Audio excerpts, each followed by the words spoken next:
This girl, just because she had black-blue hair, went from being a shoe shiner in the slums to becoming the most beautiful woman in the kingdom, the most noble sister of Duke Cesare Bonaparte. Not long ago, Adele was still being extorted for protection money by thugs in the slum streets. During the argument, they discovered Adele's identity as a girl disguised as a boy. The devil's eyes fixed on Adele. "Don't come near me!" Adele grabbed a piece of glass and was about to stab the thugs. The slum bully Baldy grabbed Adele's shoulder and punched her in the face. His fierce eyes showed a threat. "I'll give you a week. If you don't pay the protection fee, you will polish men instead of shoes in the future." That day, Adele was shining shoes for nobles in the park, but secretly anxious about not having enough protection money. What to do? Only 2 days left until Baldy's deadline. "If I really get taken to a brothel, I'd rather die." The customer reading the newspaper suddenly spoke. Rather than holding that woman Lucrezia's hand and walking into the wedding hall, the man put down his newspaper, revealing a strikingly handsome face. Adele was shocked to realize her customer was Cesare Bonaparte, the brightest star among the nobility of Santina Kingdom, the protagonist of countless love stories. Cesare Bonaparte had finally met his destined love, Lucia, the youngest daughter of the Della Valle family. According to the marriage agreement between the two families, the sole heir of the Bonaparte family needed to marry into the Della Valle family. The nobles congratulated Lucia on finally succeeding in her one-sided love. Cesare angrily crumpled the newspaper in his hand. "What sweet comments. Only I know what kind of person that woman really is." Adele never thought she would meet someone so famous. "What should I do now? Should I tell them about my situation and seek help?" Cesare lit a cigarette and slowly said, "I need to execute my plan." "That crazy plan? You can't be serious? Is there a better way? We find an elegant girl and send her to the Della Valle family." Adele suddenly realized her opportunity had come. An opportunity not measured by a few gold coins. "I will become the noblest woman in the Santina Kingdom." Adele's sudden solemn declaration left Cesare stunned. His subordinate seemed to have heard a joke. "Girl, what are you doing? Can a shoe shiner tell the difference between people and shoes?" "I'm not a pimp shoe girl. I'm not joking, Cesare. My name is my name is Adele Vienne. I can tell you I can play the role you want better than anyone." "Are you sure you know what you want? I know you need a fake wedding, a substitute to marry into the Della Valle family." Cesare hadn't expected this shoe shiner to know about this. "Where did you hear that?" "I guessed it from reading the newspaper." The subordinate was amazed that shoe girl Adele could guess Cesare's plan just by reading the newspaper. As for Adele wanting to be the woman being sold, Cesare only felt it was a waste of time. The Della Valle family has been scholars for generations, not a place a shoe shiner can just enter. Besides, the man paused, "no matter how smart and capable you are, at least you should be good-looking to have any value for sale." Cesare mocked with one foot on Adele's face. "You're eliminated in the preliminaries," the level 10 face-obsessed Cesare said as he walked away. Adele felt as if she'd fallen into an ice pick. This was her last chance to escape life in the slums. The next second, a dirty hat was thrown in the air with a crisp "Wait!" The woman removed her hairband and facial disguise. A head of shiny black-blue hair floated in the air, leaving Cesare and his followers staring in amazement. Adele slowly turned her face, revealing a divine beauty of 4,000 years. "Will I still be eliminated from the preliminaries?" Her beauty of the 4 seas and 8 wastes, successfully aroused Cesare's curiosity. "Are you a noble?" "No." "Your parents?" "I'm an orphan." "You should know you'll die if you're exposed and caught, right? Why still do it?" Adele fell into a moment of silence, then slowly said, "Because I'm hungry." Cesare immediately felt he couldn't argue. "All right, I think you might be useful." He walked away with his hands in his pockets. "I am Cesare. I will send you away." Adele's eyes quickly turned, immediately understanding. "To the place we both long for, until we meet again." Cesare's corner of mouth curled up. This woman even recognized a quote from Durant's play. "It seems I found a quite useful woman." That night, Adele returned to the broken-down slum, still unable to believe what had happened during the day. Cesare would actually accept my suggestion? I don't have to worry about being sold to a brothel anymore. Now there's only one thing left, my only friend, Clarice. I haven't had time to tell her this news. I'll have to leave her a letter. Just then, the bully suddenly broke down the door. The bully grabbed Adele's hand and said viciously, "Come on, I'm selling you to a brothel now." Adele managed to shake off the bully's hand. She barely escaped from the devil bully's hands, and ran to the window preparing to jump and escape. Seeing this, the bully rushed to grab her. Just as Adele was about to be caught, she kicked off with both feet and leapt down. She ran towards Duke Cesare's mansion without regard for anything else. She was even willing to sacrifice her life just to leave that dark place. Duke Cesare looked at the soaking wet woman before him, asked why she came in such a sorry state. "Hurry and tell your brother." The man smiled with dimples, but his tone was full of mockery. After a moment of silence, Adele slowly opened her mouth. "There's an old bully in the slums who controls the shoe-shining stalls. He's been chasing me because I didn't pay protection money." After listening, Cesare paused for a second, then coldly said, "That old man is already dead. It rained heavily tonight, didn't it? I heard a house collapsed. Isn't that common in the slums?" So is there anything else troubling you? Adele was shocked by the man's cold-bloodedness. But thinking about it, that old man deserved to die. Let's get back to business. Cesare reiterated their plan. As you already know, your goal is to seduce and marry the son of the Della Valle family. So you need to become a Bonaparte noble from head to toe and perfectly fool the entire social circle of the Santina kingdom. The training period is about 3 months. If you cannot become a lady I approve of, this plan will be abandoned. Hearing this, Adele's mood became heavy. Did failure of the plan mean she would be abandoned too? Then Cesare took out the plan. Aren't you curious why the training period is 3 months? Because 3 months later is the teacher's birthday party. Cesare was surprised by the woman's intelligence. She really is good at deducing my plan from newspapers. It seems you understand my family better than I do. The man raised an eyebrow, raising his hand to lift Adele's chin. You're not interested in me, are you? I understand that feeling perfectly. A country bumpkin like you with only one face might think I'm your savior. Perhaps you want to catch me more. Let me say this once. Climbing into my bedroom at midnight is impossible. Smoke swirled past Adele's face. She found it quite irritating. Thank you for your advice, but I'm not interested in you. Adele hadn't expected this man to be so conceited. His face might be handsome, but he's a madman. Cesare suddenly laughed. Your expression is really worth seeing. From now on, you should call me brother. Looking at the mercurial Cesare, Adele now had only obedience, yes, brother. So Cesare began to fabricate an identity for Adele. From today on, you are Adele Bonaparte, my sister 5 years younger than me. You have always lived in the countryside of Caporro, and only now returned to the family. Adele listened to her new identity, and raised a question in her heart. Does your grandmother know about this plan too? As Cesare's grandmother and lord of the land of Signoria, if Eva Bonaparte didn't agree to this plan, things couldn't proceed. That day, Adele was still in her dreams. The maid frantically opened the door, and told Adele to get up immediately to dress and make up, before she finished speaking. Madame Flodon walked in with murderous rage, berating Adele right away. The girl was so frightened that she dared not breathe. Madame Flodon was rumored to be famous for her eccentric temperament and strictness. Adele was now experiencing it firsthand. She bowed her head wanting to apologize. Unexpectedly, Madame Flodon roared again. Who told you to answer? While Adele was at a loss.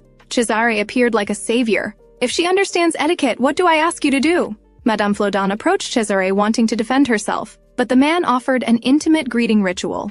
Then he invited Madame Flodon to lunch. Madame Flodon was delighted by Cesare. He really knew how to please women. Even someone as strict as Madame Flodon was helpless against him. Cesare suddenly glanced around, only to see Adele looking at them with a worried face. Cesare smiled teasingly. Are you ready for a bath? Perhaps I should come later. But Madame Flodon scolded the man for being so frivolous, asking what if people heard and gossiped. Adele ignored the man's teasing. Seeing this, Madame Flodon flew into a rage. How dare you cast your eyes above the Duke's head? Suddenly, she frowned angrily, walking towards Adele. She was about to raise her hand and slap her. Instead, she lifted Adele's nightgown to reveal the scars all over her body. What are all these? Madame Flodon was stunned. Adele was worried that her injury would affect the Duke's plan, and she said tremblingly, They will heal soon. It absolutely won't affect the Duke's plan. But Madame Flodon wouldn't have it, Cesare. Where did you find this beggar? Even if they spent 100 years, they wouldn't learn to walk, let alone imitate nobles. Obviously, she's using her body to participate in the Duke's plan to elevate her status. Madame Flodon's revelation reminded Adele of the people she met in the slums. They had the same face, the same arrogance. Whether it was the thugs collecting protection money or the noble Madame Flodon, how were they any different? And Adele still had no way to resist this. I'm sorry, madam. I may have flaws, but I will try hard. But Madame Flodon was like a hedgehog with its quills raised. You think hard work can cover up your origins? How could you possibly fool the eyes of those in high society? How can you be proud of your lowly life? Cesare stood at the door with an expressionless face watching the two women argue. Adele wouldn't back down either. She slowly said, I was born an orphan. I don't know if this is feasible, but you think it is possible because you brought me here to train. If you have any questions, why not discuss them with my brother? Madame Flodon was so angry that she gnashed her teeth, not knowing how to retort for a moment. She could only find an excuse to leave first. In the days that followed, Adele, in order to squeeze into high society, wore ill-fitting high heels every day, learning to walk, eat, and speak like nobles. With the slightest mistake, she would face Madame Flodon's scolding. Just now, Adele was practicing walking in the garden. The ill-fitting shoes plus long practice made Adele's body unbearable. She accidentally hit a bump and fell to the ground. The servant anxiously came over to check her feet, but was stunned by the sight. Adele's feet were bloody and swollen, a shocking sight. She reminded Adele not to practice like this anymore, but Adele said she could endure it. The servant looked at the stubborn Adele with a face full of concern. Then she asked Adele to rest in place while she went to get a wheelchair. Adele sat by the pool.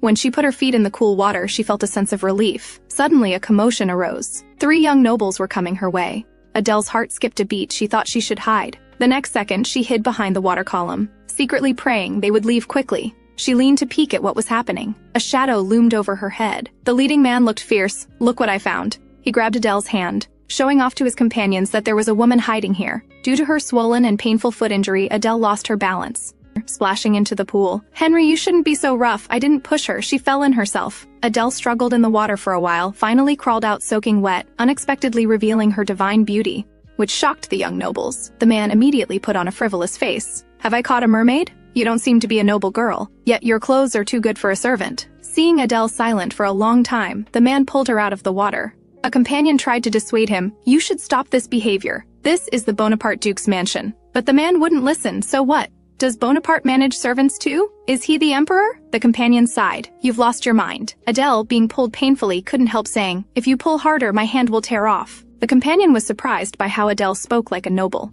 "Let me go or you'll regret it." The few were shocked by Adele's tone for a moment, but they had no intention of letting her go. Suddenly, a dark figure appeared behind them. Feeling the pressure, the bandits looked back. Lord Cesare was standing in the distance with a gloomy face. The next second, Cesare broke into an unfathomable smile. Cesare slowly walked towards them. Old Duke Phil would be very happy to hear this news. He seems to want to borrow money with that old, weak, sick body. Suddenly, Cesare glanced and continued coldly. "He even dragged Mrs. Phil along to gain my sympathy." "You bastard, what are you saying?" Henry, hearing Cesare's mockery, immediately flew into a rage. "Duke Cesare, please stop. Your words have crossed the line." The follower, sensing trouble, hurriedly came out to mediate. Cesare suddenly gripped Henry's shoulder hard. "You are the ones who treated my sister like a prostitute." With these words, everyone was stunned. Adele hadn't expected him to announce her identity like this, and the few noble hooligans looked incredulous. "That woman is actually the Duke's sister?" At this time, Cesare softly called out, "Miss Adele," and walked towards the pool. The next second, he draped his coat over her, showing a concerned expression.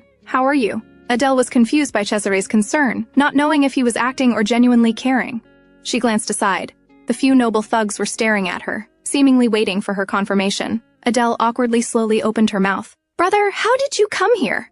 Henry instantly exploded in anger. "Don't lie. The fact is the whole continent knows you don't have a sister." "I didn't before, but I do now," Cesare asserted. "My parents who ran away from home now seem to be quite in love, but why should I explain to you?" Henry still wanted to defend himself. "This isn't entirely our fault. Who would take someone like her as a lady? She's barefoot and her feet are covered in wounds." Adele's face dropped what might have been water drops or cold sweat, "Because I've been practicing, not wanting to be unworthy of being a Bonaparte. My feet are seriously injured, so I asked the servant to go." Cesare suddenly showed a fierce look. "I never thought such a tragedy would happen in my mansion." Then he smiled wickedly, swiftly lifting Adele out of the water. "I told you not to push yourself. What does reputation matter? I'm afraid I'll become a laughingstock." Cesare suddenly kissed Adele's forehead. "We are all family. There's no need for formalities between us." The word family made Adele's pupils shake. Throughout her life, this word had seemed like a joke. But is this how nobles greet family members? Anyway, responding would be polite, right? Then Adele lightly kissed Cesare's face too. The unexpected kiss caused a ripple in Cesare's heart. He carried Adele, saying, "Let's go back." Henry still couldn't believe it, but the follower thought their hair color was similar. They must be real siblings. As Cesare carried Adele back to the inner palace, the man instantly changed his demeanor. "Do I have to do this too?" Adele sensed the impatience in the man's voice and carefully said, "Put me down." However, when she tried to stand, the sharp pain from her feet made her fall heavily to the ground. Cesare laughed like a sharp knife. "You really are a disgraceful sight, haha. Where's your servant?" "She went to get me a wheelchair." Adele lay on the ground moaning in pain. "I don't think I ordered her to do that. I don't think I hired a lame person who can't stand." Adele heard his mockery and, enduring the foot pain, said softly, "I'm sorry." Suddenly, a heart-piercing pain came from her foot wound. She widened her eyes to see Cesare stepping on her wound, constantly rubbing back and forth. The man's eyes full of coldness, gritting his teeth. "What are you fantasizing about? Is being tortured by many people your hobby? Is this a habit learned from the roadside? Do all men like you? If not, how is it that those who know no better could do such nasty things in Bonaparte's courtyard?" Adele felt unbearable pain in her jaw and a broken heart. "You mean I seduced them? You should know better." Adele took a deep breath and slowly turned her head. "No, that's not it." Cesare suddenly bent over, laughing loudly. The more joyfully he laughed, the more piercing Adele felt it.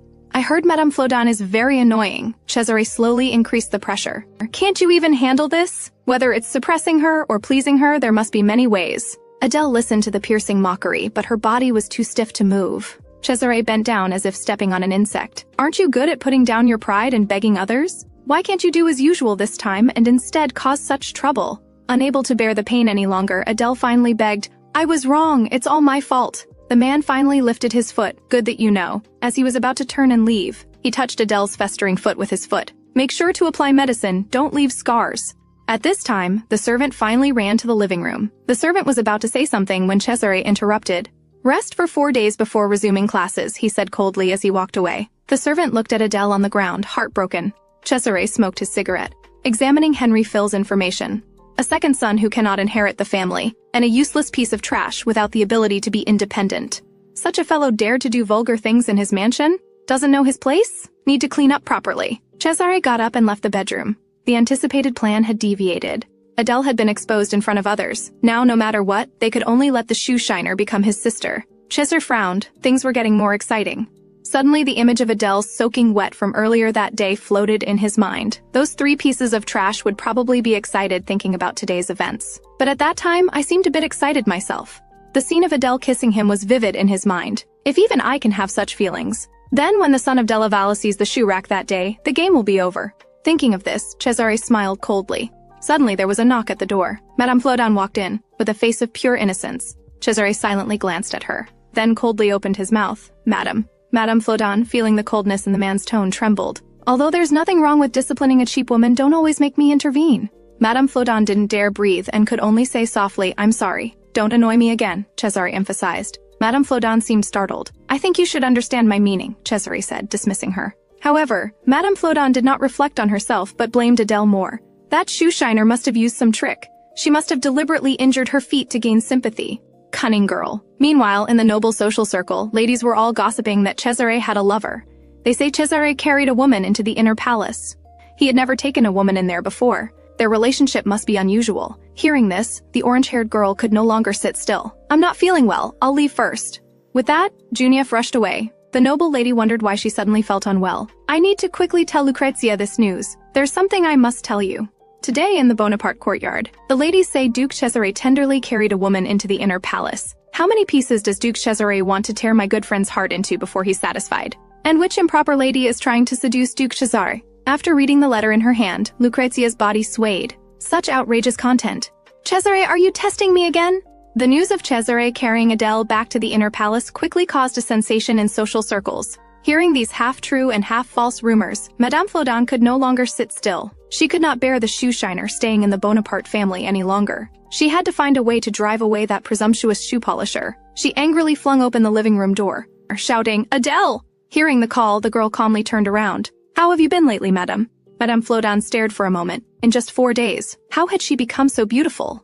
Her once gaunt face had started to fill out. The dirty wounds on her body had almost all disappeared. Madam? Adele called to the dazed woman.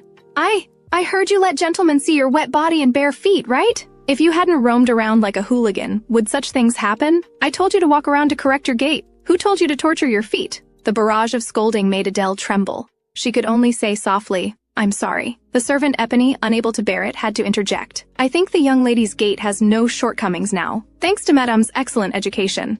Isn't it time to begin the next phase of teaching? Seeing Epony speak for Adele, Madame Flodan was stunned for a moment. It seems the bad girl has won over Epony and gained her sympathy. Now the Duke is watching all this. Madame Flodan had to pretend to accept Epony's suggestion, but secretly thought about finding an opportunity to drive away this shoe shiner. After a day of lessons, Adele practiced more and more skillfully. Her performance was too good, making Madame Flodan too agitated. She couldn't catch any fault with Adele. Suddenly, a call came from behind. Madame Flodan turned to see. It was Miss Lucrezia. Worthy of being the first beauty in social circles, everyone regarded her as an idol. Madame Flodan was stunned. Why have you come to Duke Bonaparte's mansion? I heard people from social circles all come here, so I came to see. I see the servants are all busy. Are they preparing for the Ornina envoy ceremony? Should be. Duke Cesare and Ornina have always had a deep friendship. He even helped the new emperor ascend the throne. Lucrezia suddenly cupped her face, exclaiming, beginning to perform top-tier fake kindness acting skills. How is Duke Cesare recently? Because I was confined, I haven't seen him for a while. He hasn't had any trouble, has he? Madame Flodan was stunned. It seems she's heard about that matter. She's been secretly in love with Cesare and must be heartbroken. Just as Madame Flodan was about to tell her the truth, she suddenly stopped. Looking at Lucrezia's face, a clever plan formed in her mind. Seeing Madame Flodan silent for so long, Lucrezia laughed. Did I ask an impolite question?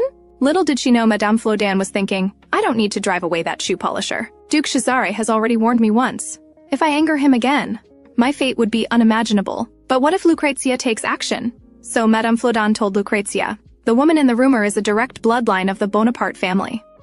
So she's Katharina and Rowan's daughter? I'm not mistaken, am I? How awkward, hee. You're not mistaken, Madame Flodan confirmed. Adele is Duke Cesare's sister. That's what they say publicly. In reality, if you saw her, you might think she's a beggar from the streets. After saying this, Madame Flodan turned to leave. If she can read between the lines, she should understand my meaning. Thank you for your reminder, madam. You always give me inspiration. Lucrezia smiled as she bid Madame Flodan farewell. Since that incident, Adele hadn't left the house. Eponine said taking walks is also a noble's job. Duke Cesare won't forbid you from walking. This time, we'll avoid the lion courtyard, where there are many guests, and go to the less crowded water courtyard. Since that day, Eponine began to master the schedules of all guests. She became much kinder than usual. Adele felt this might be out of sympathy for her, but she was still very grateful for Eponine's care. When Adele arrived at the water courtyard, a huge mermaid statue stood in the center, stunningly beautiful. Adele's anxious heart also became more peaceful. Suddenly, a delicate call came. Adele turned to look. A noble lady with her maid was walking towards her. It was Lucrezia, the first beauty in social circles. Eponine nervously told Adele the identity of the visitor. Adele immediately tensed up. She hadn't expected to meet her so soon. Although the real battle made her feel pressured, she still politely returned a greeting. May the goddess's greeting be with you. Seeing Adele so elegant, Lucrezia was surprised. But she still showed her professional smile. I haven't seen you at salon balls? Because I've never been to social occasions, Adele calmly replied. I am Lucrezia of the Della Valle family. Which family's young lady are you? Hearing this, Adele knew the visitor was not friendly. She took a breath to calm her nerves. I am Adele Led Bonaparte. Lucrezia exaggeratedly performed her surprise. Is this a new joke circulating in society? I'm sorry, because I just ended my confinement not long ago. Just as you've heard, I am a member of the Bonaparte family. Due to some reasons, I didn't grow up with my brother Cesare. Brother? Hearing this, Lucrezia paused. Are you now living with Duke Cesare? Living in Bonaparte's inner palace? Yes. So now that you've become a member of the Bonaparte family, do you not plan to return to the countryside? Adele was instantly confused. What does she mean? I plan to stay by my family's side. Family? Lucrezia's eyes became sharp. Adele felt the atmosphere instantly become heavy. It's really hard to read her expression. Is it because she's a true lady, or because I'm too nervous? Another obstacle in my way. Although the voice was low, Adele clearly heard a sarcastic remark. Lucrezia walked closer to Adele. With a knife hidden in her smile, she said gently, Very nice to meet you. May the sky and dew protect you from being killed. Then she turned and left. A sense of unease immediately surged in Adele's heart. Lucrezia doesn't know something, does she? Eponine frowned deeply. Her greeting phrase seems off. I need to report the content of your conversation to the young master. Although Lucrezia won't directly go against young master's intentions, compared to the surging waves on the surface, the hidden reefs at the bottom are more dangerous. On her way back home, Lucrezia was crying continuously. Miss, what's wrong with you? Lucrezia covered her face, crying painfully. What should I do? Duke Cesare seems to have been bewitched by a slut. The maid was completely puzzled. Isn't she the Duke's sister? No, her hands are not those of a lady. Cesare is so disgusted that he has a non-lady person as his sister. And if that woman fails to seduce Duke Cesare, she will marry my brother. Miss, if this is true, you can't just sit there crying. You must find a way before Cesare is taken away. But what should I do? Fight her, the maid said innocently. No, Hazel, I don't want to hurt anyone, I'm afraid. Hazel immediately felt heartbroken. My poor, fragile lady. The next moment, she volunteered. Don't worry, I'll help you. Lucrezia's eyes suddenly lit up. Oh my God, Hazel, are you serious? She grabbed Hazel's hands.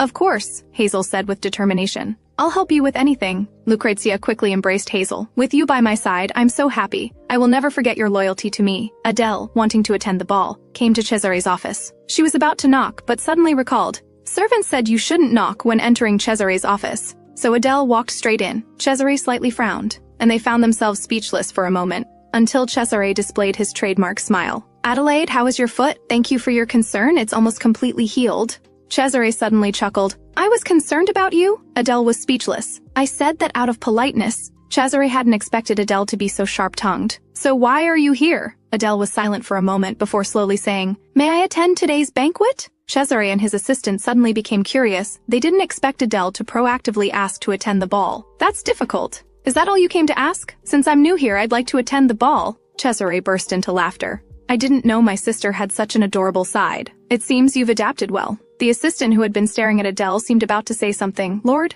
enough. Since you're here, you should greet each other. This is my sister, Adele Lade.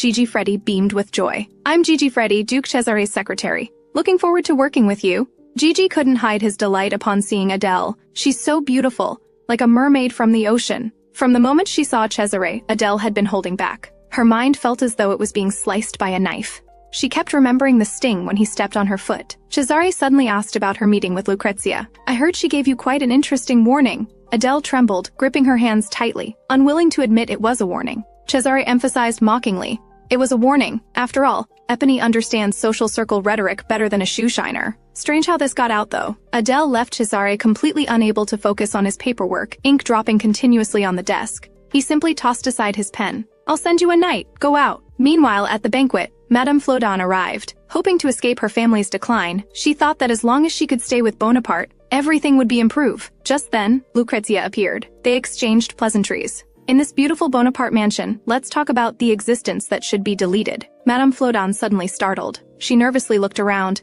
"If it's about this matter, I have nothing to say." "Everything is up to you, miss." Lucrezia broke into a sinister smile. "Then should I go talk to Duke Cesare about it? You told me about Miss Adele's background, and now I can only tell Cesare about this." Madame Flodon was shocked, realizing her plan to use others to do her dirty work was failing. Lucrezia wouldn't let her walk away unscathed. "Madame, I'm not trying to oppose you. Our enemy is the same person. I just want you to help me with something. Our deal will be very secret." Madame Flodon now had no way back.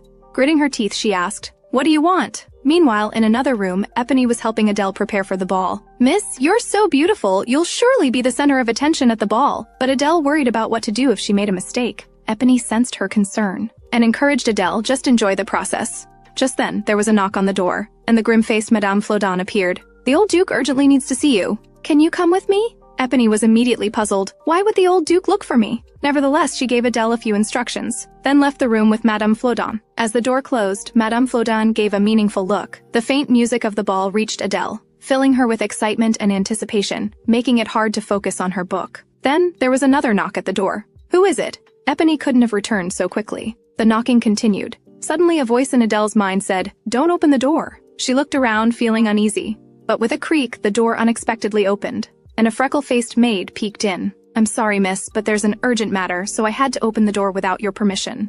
Adele wondered to herself, "What's the matter?" The maid mysteriously said, "The master is looking for you." Adele found it strange. Why would my brother look for me? And this maid is much younger than the other maids in the mansion. But what if Cesare really was looking for her? With this thought, Adele got up and took her shawl. "I understand. I'll go now." After following the maid through several flights of stairs, Adele became anxious. Where are we going exactly? She wanted to turn back now, but thinking that Cesare wouldn't explain things clearly to others, Adele continued to follow the maid. Finally, they reached a rooftop. The maid opened the door saying, "We're here." Suddenly, a gust of wind blew by, sweeping away the shawl wrapped around Adele's shoulders. She quickly reached forward trying to catch it. However, the maid behind Adele suddenly revealed a malicious glint in her eyes. And in the next moment, she pushed Adele forward. Adele looked back, but it was too late to react. She lost control of her body and fell from the high building, like a meteor streaking across the Bonaparte mansion. Meanwhile, in the banquet hall, Cesare stood tall among the crowd, receiving endless praise. "I heard Duke Cesare helped his cousin, the neighboring emperor, ascend to the throne, so he'll gain even more diplomatic advantages in the future. Would someone so perfect really marry the daughter of the Della Valle family?" The clamor made Cesare feel annoyed. He walked out to the balcony for a moment of rest, and the world finally grew quiet. Cesare leaned back on the chair, looking up, suddenly noticing something carved on the ceiling. He chuckled the next moment. It was his biological parents' signatures, Katharina Bonaparte and Rohan Bonaparte. If they were at such a banquet today, they would probably dance together and place him on the most ornate chair, with cookies in his hand. During those few hours, no one could invade their world. Though he knew his parents were eccentric, Cesare never imagined they would carve their names in such a place. Suddenly, a man burst through the balcony doors. "The ladies are all clamoring to see you. What are you doing here? See if this shawl suits me? I was just wandering around and it fell from the sky. So you picked it up. Are you in financial difficulty? Why pick up such things? Don't you think this is fate? Maybe it's destined." Suddenly, Cesare's expression froze.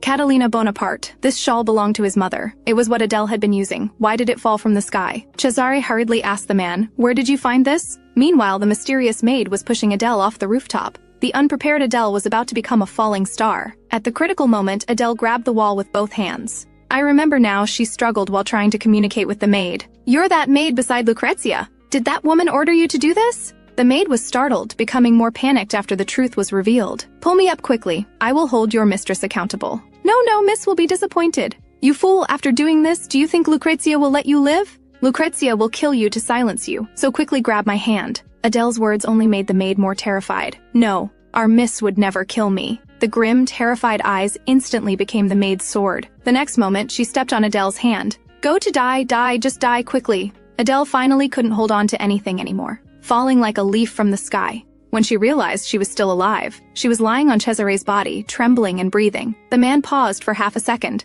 then suddenly burst into laughter. If you don't let me touch you back, my chest won't forgive you.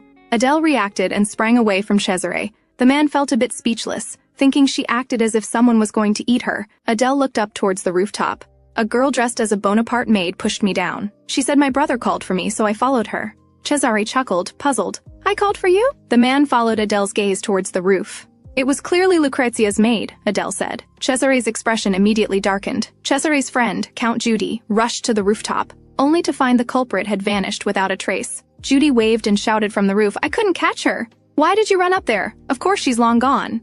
What are you saying? I can't hear you. Speak louder. Cesare mercilessly ignored Judy, turning his attention to Adele. Looking at her wide and loose collar, he was speechless. Did you really come to find me dressed like that? Adele quickly covered her chest with her arms, explaining, because my shawl flew away. Cesare reluctantly took off his coat, draping it over Adele's back. Adele didn't refuse, turning to thank the man. Suddenly, a sharp pain shot through Cesare's back. Obviously, he had been injured when catching Adele. Adele noticed something was wrong with the man. She asked with concern, Are you hurt?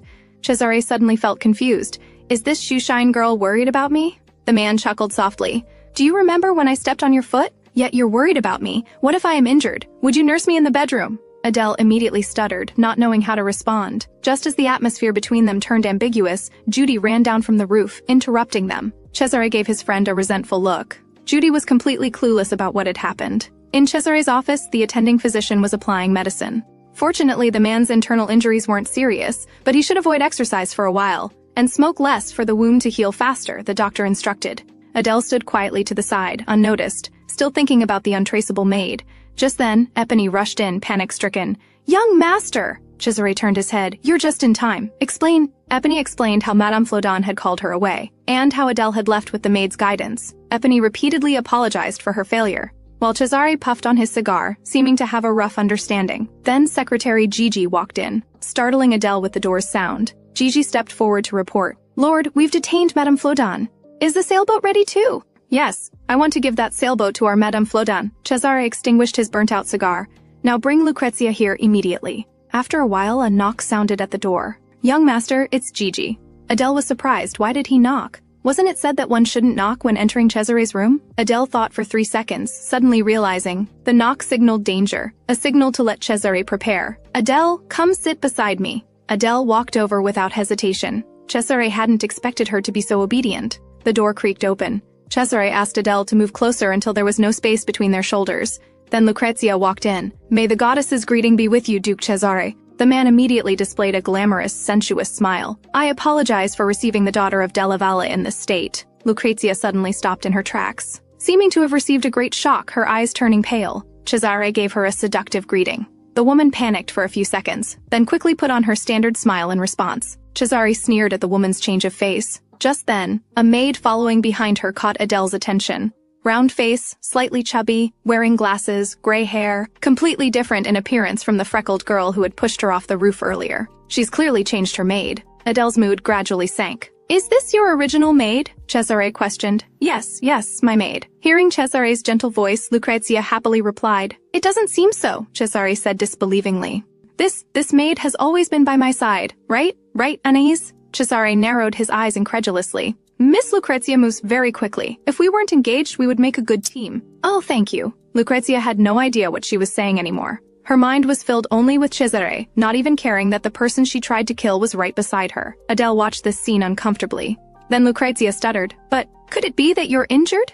Cesare looked down at his wound, about to say something. Then his eyes met Adele's gaze. They seemed to read some kind of unspoken signal between them. Cesare took the opportunity to tighten his arm around Adele's shoulder. A mermaid fell from the sky. I got hurt catching her. After saying this, Cesare kissed Adele's forehead. Everything's fine now, right? Thanks to my brother, I'm very well. Lucrezia's face turned pale. In this comedy, she was like a dead person. Cesare's voice brought her back to her senses. She forced a smile, saying she could be his caretaker. Unexpectedly, Cesare flatly refused. "No need to trouble you, my sister will take care of me." Lucrezia trembled and smiled again. "A lady, taking care of you, might be misunderstood." Cesare suddenly laughed loudly. "Miss Della Valle," Cesare emphasized. "Although I think it's a pity to give her to your brother, this is my sister." Lucrezia immediately felt that she was being played with. Because of his words, she felt herself swinging between heaven and hell, and Lucrezia began to cry. "Let me cut off the relationship between us," Cesare impatiently spoke up. "There won't be a next time. If you play any more tricks, we'll meet as family against family."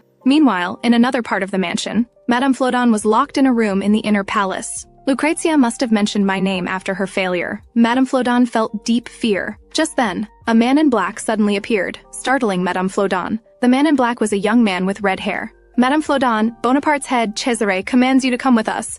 And so Madame Flodon was escorted to the port by the knight. Secretary Gigi Freddy had been waiting for a long time. Madame Flodon struggled, wanting to make one last defense, but Gigi laughed mercilessly. "As a vassal of the Bonaparte family, you violated the rule of absolute obedience that you should follow. Since you dared to reveal information about the main family to outsiders, you must now accept the corresponding punishment." After Gigi finished, he turned and gave orders. "This is a sailboat built over 100 years ago, with enough food prepared on board. You will sail alone to Shul." Madame Flodon was thunderstruck. Shul region was far from the kingdom. One wave could spell danger for the sailboat at any time. "Making me ride such an old boat out to sea. Isn't this just sending me to my death? If you can return safely, the master will consider it the will of the ocean goddess, and he will forgive you." After saying this, Gigi asked the knight to take Madame Flodon away. Madame Flodon made her final struggles before death, but everything was in vain. Her fate was now in the hands of the ocean goddess. On the other side, Epony was relieved that Adele hadn't been injured. Adele suddenly asked about the whereabouts of the freckled maid. After a pause, Epony said, "Someone found a woman in a nearby sewer, stripped of clothes and with a face full of injuries, though it's hard to identify her.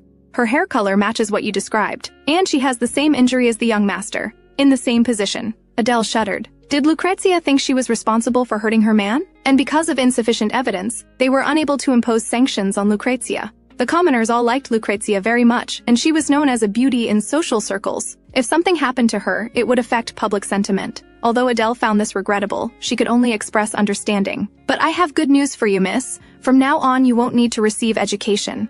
Adele suddenly asked about Madame Flodon's whereabouts. Epony was silent for a moment but changed the subject. "The young master is recruiting a new etiquette teacher. You'll resume classes after a rest period." Adele immediately understood that Madame Flodon had been dealt with. "When are you changing into your outdoor clothes?"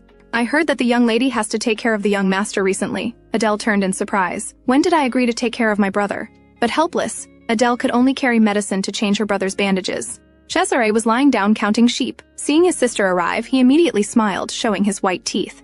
Adele put down the medicine tray, just about to ask about Cesare's injury, when she suddenly gasped. Cesare had somehow taken off his shirt, revealing his broad, bright back, beautiful curves down to his narrow waist, the scars on his muscles adding a mysterious, dangerous air. There was a noticeable mole on the left side of his spine, above the waistband. "You've been admiring for quite a while," Cesare teased with a smile. Adele raised her head in shock. "Am I crazy? I have no defense, even if called a pervert. I know I'm stunningly handsome, but don't get too excited just because you see something good." Adele hurriedly denied it. "I did not." Cesare didn't continue and just lay back down. Adele realized she might have overreacted, quickly turning to get the treatment tools. "Why are you letting someone like me with no professional knowledge treat you? I was injured because of you. Shouldn't you take responsibility?" Adele was startled, but felt she had nothing to say. The woman took up a pair of scissors and said to the man on the bed, "Brother, let me cut the bandage first." Said and done, Adele started working.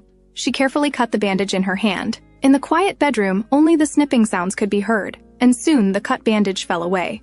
Adele was so nervous that she was sweating profusely, feeling as if she were in a room with a wild beast. Adele looked at the wound on Cesare's back, a bruise larger than she had imagined. The next step of applying medicine was another challenge. When she applied the oil and placed her fingertips on Cesare's back, she felt hot, firm muscles, but her gradually trembling hands made Cesare open his eyes. "Brother, I can't reach the internal injury. Please adjust your position." Unexpectedly, Cesare flatly refused. "Can I get on your bed then?" The suggestive words made Cesare's eyes widen. He burst out laughing. "What's there to not allow?" Adele responded with a thank you. She grabbed her skirt and began climbing onto the bed. At this moment, Adele's feelings were somewhat strange. She felt like something wasn't quite right, as the atmosphere became tense and ambiguous. "Stop joking around." A voice came, and suddenly the medicine spilled all over the floor. Cesare grabbed Adele's hand, golden eyes full of confusion. Cesare tried to read something from the woman's eyes. The day the shoeshine girl fell from the high building, no one asked if she was okay. But even though everyone neglected her, she cast a concerned look my way. Is she that foolish? If it weren't for me, she would have died long ago. She must have other motives, right? She even came to find me wearing such clothes earlier, pretending to be more concerned about me than herself. Doesn't she feel wronged? How could she worry about a man who stepped on her foot? Adele stared at the man in front of her with surprise. Brother, what's wrong? Call me Cesare. Calling me brother in bed isn't very appropriate. Brother, I don't know why you're like this, Cesare chuckled. He gently held Adele's hands. Stop acting, Miss Adele. Your performance is very good, my sister. After all, her goal is to seduce the Bonaparte playboy, to make her rough life smoother. You can be honest now. I can give you whatever you want. The man gradually approached the woman's lips, commanding, "Open your mouth." But Adele kept her lips tightly sealed. Then Cesare suddenly remembered if he crossed the line with his sister like this, what about her contract with the Della Valle family? Just pass it to the next generation. Adele is too beautiful. It would be a waste to sleep with her just once. Suddenly, he felt something cold against his neck. Cesare retreated slightly. A sharp pair of scissors was pressed against his throat. Eyes filled with anger and hostility. A crazy woman. Cesare stared at Adele lying beneath him. Do you want to slit my throat? If you need to, are you confident you can cut it? Do you think I've lived naively in the slums all my life? The next moment, clean skin was cut, leaving a bloody line. Seeing she was serious, Cesare excitedly laughed. The shoeshine girl is being seduced by a man she would never see in her lifetime, yet she's overestimating herself. With a clattering sound, Cesare grabbed Adele's hands holding the scissors. That was too easy compared to your spirit. You're so easily subdued by me. Cesare smiled smugly. You're too stupid. Adele responded angrily. You're too promiscuous. Cesare looked at Adele excitedly. The shoeshine girl's behavior didn't seem to be an act, although he had never held back in such situations before. Now he gently released Adele's hands.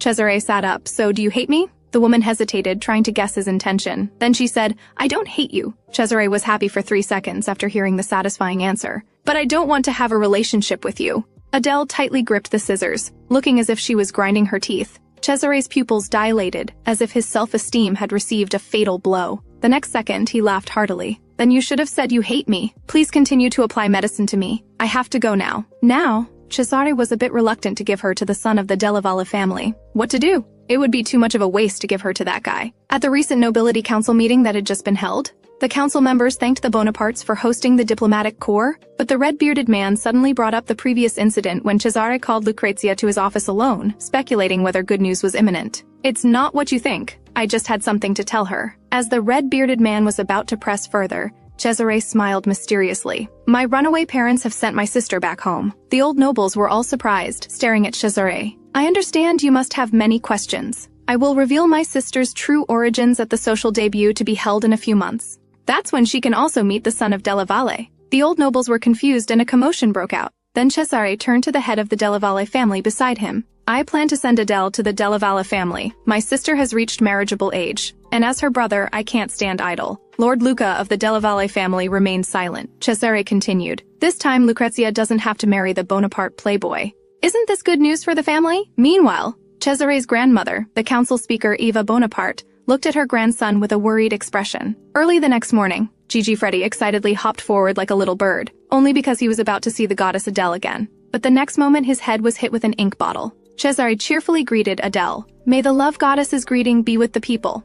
This was their first reunion after the scissors incident. The scene from that day still vivid in memory. The unforgettable image of the defiant Adele. Now Adele stood gracefully like a proud peacock, her orange eyes slightly lowered. Cesare smiled elegantly. I called you here today for other matters, so don't be so awkward. Okay. Eponine and Gigi Freddy immediately sensed the turbulence between them. Then the door creaked open, and a brown-haired knight walked in. Egil Corel, from today he will protect you. Adele immediately looked at the knight in surprise. She glanced at Eponine, thinking there must be some relationship between them. Egil is Eponine's brother. Cesare confirmed her suspicion, but Eponine's brother seemed too young. Then she realized she had been in a daze for too long, and quickly lowered her head to greet Egil. Gigi joked that Adele was quite sharp-eyed. If she were really sharp-eyed, she wouldn't have failed to recognize the Bonaparte maid. Adele turned to leave, giving Cesare a dissatisfied look, continuously recalling her experiences these days. Cesare, that lunatic. He excitedly tried to seduce me, then suddenly changed his attitude. Truly an inconsistent playboy. But when she first saw his tear mole up close, at that moment my head had no thoughts at all. Although he's handsome, no matter what, he's just a perverted playboy. Just then, the butler urgently ran towards them. Eponine stepped forward to ask if something was wrong. Eponine looked nervously at Adele. The speaker wants you to go to her room. Before meeting the speaker, Eponine helped Adele arrange her clothes while informing her of things to be aware of. The speaker has sensed the contractual relationship between you two, so you absolutely cannot lie. If you feel uncomfortable, just remain silent. With an anxious heart, Adele entered the room and was immediately struck by the scene before her, a dazzling array of decorations. Truly beautiful. Eva Bonaparte sat serenely in her chair. I should greet her first. Adele bowed to the old lady in greeting, but Eva remained silent. Just as Adele was feeling nervous, Eva handed her a notebook. May the goddess's greeting be with you. My name is Eva. Eva Bonaparte, elected as the speaker by many, her outstanding abilities were widely recognized. Due to a physical defect, she couldn't speak. Adele only learned about this much later. How does the tea taste? Adele raised the cup, very fragrant. Then Eva began scribbling in her notebook again. Adele couldn't help wondering what she wanted to say. You're a very beautiful child, you flatter me. Cesare will like it. Adele was immediately speechless. They chatted about daily matters for a while. Then Eva suddenly asked a soul-searching question. Aren't you and Cesare in a loving relationship? Adele hesitated for a moment before quickly denying it. Absolutely, absolutely not. Child, you can tell me the truth. I'm on your side. Adele urgently denied it again. No matter what your background is, I don't care. Please don't test me. I didn't approach my brother with that intention. Eva tried to find evidence of lies in Adele's eyes. But Adele was like a leopard with raised claws, constantly defending her reputation. Eva picked up her notebook and wrote swiftly. I apologize. I thought you were pretending. If you truly love Cesare, I'll let you go to another family. Adele was suddenly surprised. Although this is wrong, it's not good for you two to be seen by someone from the same family. Then child, you won't need to go to Della Valle in Cesare's place. Eva pushed her notebook over again. Adele looked at the words and widened her eyes. I acknowledge you as a Bonaparte granddaughter. I can promise you, I can give you more than Cesare. Adele was confused. What did this person want? If I love Cesare, she'll let me marry into another family. If not, she says I don't need to go to the Della Valle family. Eva smiled slightly and explained. That child has never been happy from childhood to adulthood. I just hope Cesare is loved. I thought if Miss Lucrezia stayed with him for the rest of his life, maybe he would be happy. Suddenly, Cesare burst in. Our Lady Eva is quite curious. He grabbed the communication notebook from the table, quickly scanned it. Looks like you're bored. Cesare threw away the notebook. The room immediately fell into awkwardness. Grandmother and grandson faced off. After a moment, Cesare stepped forward to give his grandmother a kiss. It's been a long time. I'm happy to see you, but we need to go somewhere now. Then Cesare took Adele's hand. Well, Lady Eva, please take care. With that, the two left. Before leaving, Adele turned and bowed to Eva. Leaving, the old woman disappeared in the darkness, with her expression remaining calm and collected. Just now, Cesare said he would take Adele to a place where ladies most wanted to go with him. Adele thought the man was just talking. When she sat in this luxurious carriage, she finally felt it was real. This gorgeous and expensive four-horse carriage can only be seen in newspapers. Throughout the continent, only noble families could ride in it. Whenever this giant luxury car appeared in the city, the whole country would be shaken by Bonaparte's supreme prestige. As the carriage entered Ballastra Street, Adele was shocked by the prosperity before her. When she was a shoeshiner, she could only look at this place from afar. Now she could enter so casually. And she is with the richest man in the continent, the head of the Bonaparte family, receiving Adele's glance. Cesare, smoking a cigar, slowly spoke. You look in a good mood, but why aren't you smiling? Adele gave a puzzled look. You're in a good mood now. It's written all over your face. Adele couldn't help but think to herself that most people wouldn't notice. Because it's my first time here, I'll get used to it soon. Cesare burst out laughing. If you like it, just like it. What's there to hide? He began to praise Adele, saying someone so beautiful should smile. Could it be you don't like being with a playboy like me? Adele panicked for a moment, quickly denying it wasn't like that. Cesare grumbled gloomily. So are you just not interested in anything when you're with me? Adele was suddenly confused about what was wrong with this man. I'm your sister, your sister, your sister. The next second, the woman forced a fake smile. I'm very interested. Unexpectedly, the man mercilessly exposed the woman's mask. You must live very tiredly. Adele couldn't help but silently curse him as an ill-omened fellow. After running at a speed of 70 miles per hour, the four-horse carriage finally reached their destination. Cesare got up to open the door. Unexpectedly, Adele suddenly grabbed his hand. Time seemed to freeze, the air filled with ambiguity. Cesare gave Adele a meaningful look. The woman hurriedly stammered and explained, because I thought your back injury hasn't healed, so I wanted to open it first. The doctor said you should avoid large movements. I absolutely have no other intentions. The man ignored the woman's explanation, feeling you're not so pure after all. Quite exciting. The moment the Bonaparte master stepped down from the carriage, newspaper sellers began to shout and cheer in the streets. The entire Ballastra Street's shops were boiling with excitement. Salespeople stood ready, waiting for the continent's most generous spender. Shop owner Lisa had already prepared her stored treasures. First, a flawless 15-carat diamond ring that's hard to find even with a lantern. Then, a 9-carat ruby necklace carved from gold by the rose-cutting family, and a 10-carat emerald pendant with velvet texture. How about our store's secret weapons? Adele listened to the shop owner's introduction with an expressionless face. She picked up an emerald bracelet to examine. Lisa immediately became alarmed. That's a disdainful expression, right? What should I do? She doesn't seem interested, because my mother's jewelry box is full of these things. No, brother, they're all so beautiful I can't choose. Is that so? Then let's buy all of them. The shop owner's eyes immediately gleamed with gold. Now I'm going to get rich. The next second, Cesare asked Lisa to take out more suitable things. Lisa felt as if she heard the sound of eyes blinded by gold coins, while secretly guessing Adele's identity. Whether she is truly Cesare's sister or not, what's certain is that she's a noble lady. Otherwise, her upper-class aura couldn't be explained. Other noble ladies would be captivated by these gems, yet she had no reaction.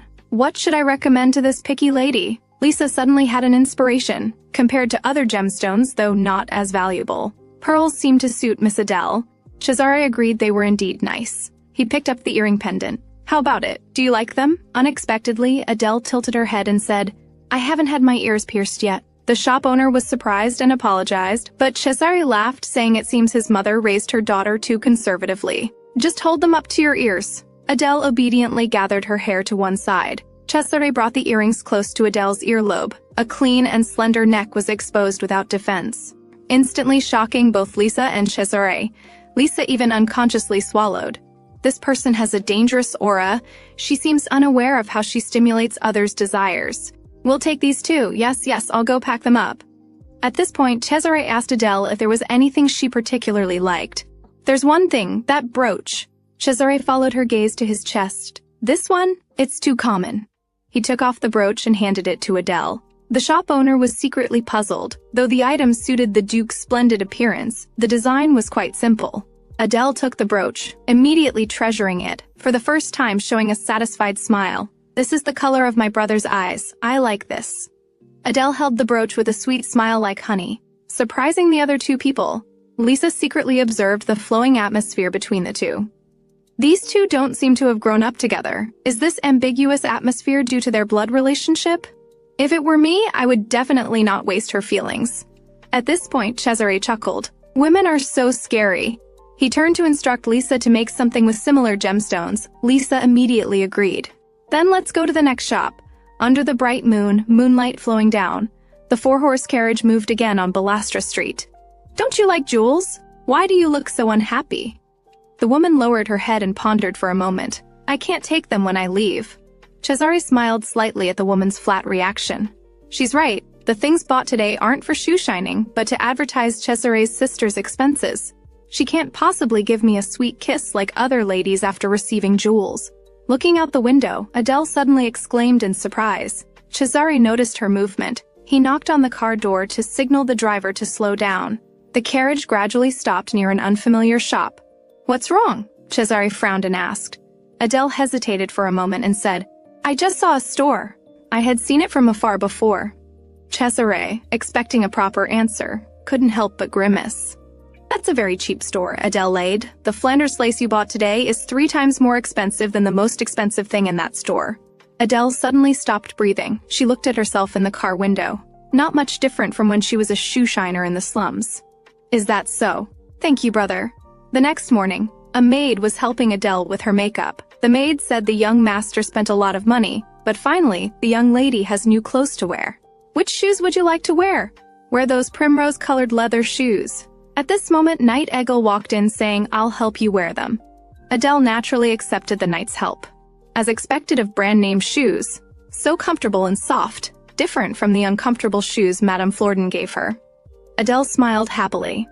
The next moment, she suddenly met Egil's deep gaze. Adele asked, puzzled, Is there any problem? Egil turned his head and said softly, No. Soon after, Epony announced that classes would resume today. Egil added, Since it's in the outer palace, I'll take you there. Adele nodded silently at the strange atmosphere between the brother and sister. Seeing Cesare appear at the practice hall door, Adele immediately sensed trouble. Sure enough, Cesare walked over eagerly. These days I'll guide you in dance practice. Adele could only say thanks reluctantly, while Cesare couldn't hide his excitement. Even if you're not satisfied with me, don't show it so obviously. Adele reached out her hand worriedly. Can you really practice dancing with me? Are you concerned about my injury? You were injured because of me. I also stepped on your foot. The already awkward atmosphere now became even worse. Adele said discontentedly. Brother, don't you know what human love is? Cesare chuckled. Between men and women. There's no such thing as human love. You're so naive. The two arrived at the spacious, luxurious dance hall. Cesare walked to the phonograph to adjust the music, then turned to Adele. Shall we dance, miss? Adele listened to her brother's guidance with a serious face. Cesare offered a brief kiss on the back of her hand. The kiss should be short. Guys who drag it out are jerks. If you meet such a person, kick him away. Then gently held her. The next pose, hold firmly. Cesare's hand skillfully held under Adele's shoulder blade. Adele couldn't help but gasp. Cesare raised his mouth corner with a slight smile. This isn't even the complete waltz posture, you know. The next second, Cesare swiftly pulled Adele closer to himself. At this moment, the man suddenly laughed out loud. This is bad. I seem to have some inexplicable physiological reactions. Adele immediately said, displeased. Don't say such nonsensical things. The man apologized leisurely. I'm just joking. Cesare became serious. Do you know what the virtue of waltz is? Gentlemen are charming, ladies are beautiful. I'll guide you. Just follow me. This was Adele's first dance. She closely followed Cesare's steps, as if under a spell, feeling everything so orderly. You're doing very well. Cesare happily revealed his dimples. Adele unconsciously became happy too. Their shadows whirled gracefully in the dance hall. During the dance, Cesare's gaze never left Adele. Why does this man look at others as if coveting everything they have? And even so, he's not genuinely sincere to people. I hate the sea. Cesare looked at the panting Adele with a smile. After dancing with me, your standards can't be too high. There's no man who can dance better than me. Yes, Adele, without even the strength to argue, agreed without hesitation. Hearing the unexpected praise, Cesare widened his eyes. He smiled happily. It would be unfortunate if you're unwilling to go to Della Valle's son. Adele, who had just calmed down, shook her head. That won't happen, don't worry. Life is unpredictable, don't be so certain. No, brother, that definitely won't happen. Cesare silently frowned, seemingly feeling his pride hurt. Soon he returned to normal. You danced quite well just now. Let's dance a bit more. Adele nodded in agreement. As the two continued to dance elegantly, Eva Bonaparte and Lucrezia walked in. Adele immediately became nervous. Cesare looked at them with displeasure. He pulled Adele's attention back. Ignore them, focus on me.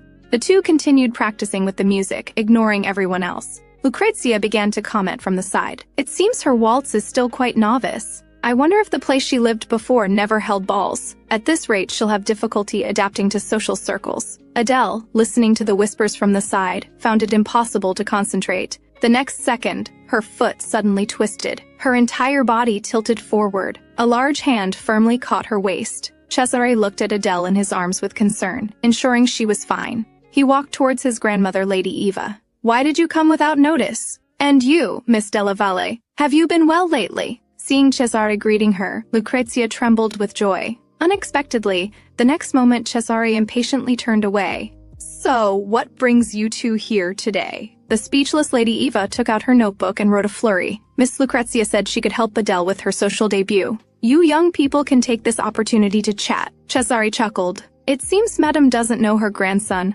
Apart from physical conversations, I don't wish to chat idly with others. Standing quietly, Adele couldn't help but marvel. This man says whatever he wants, even in front of his grandmother. Eva continued writing. Then get married? Cesare laughed in response. What nonsense is our Lady Eva talking about? Suddenly, Lady Eva had an idea. I hear Miss Lucrezia dances well. How about you two dance? Adele can learn from it. Lucrezia was immediately overjoyed. She quickly performed a fake modesty, then turned coldly to Adele. I'm willing to help you. Adele looked at Lucrezia's smiling face. Remembering the last time they met, she had the same smile. But shortly after, Adele was thrown into the air by her maid. Just as Adele was about to lose consciousness, a broad back blocked her vision.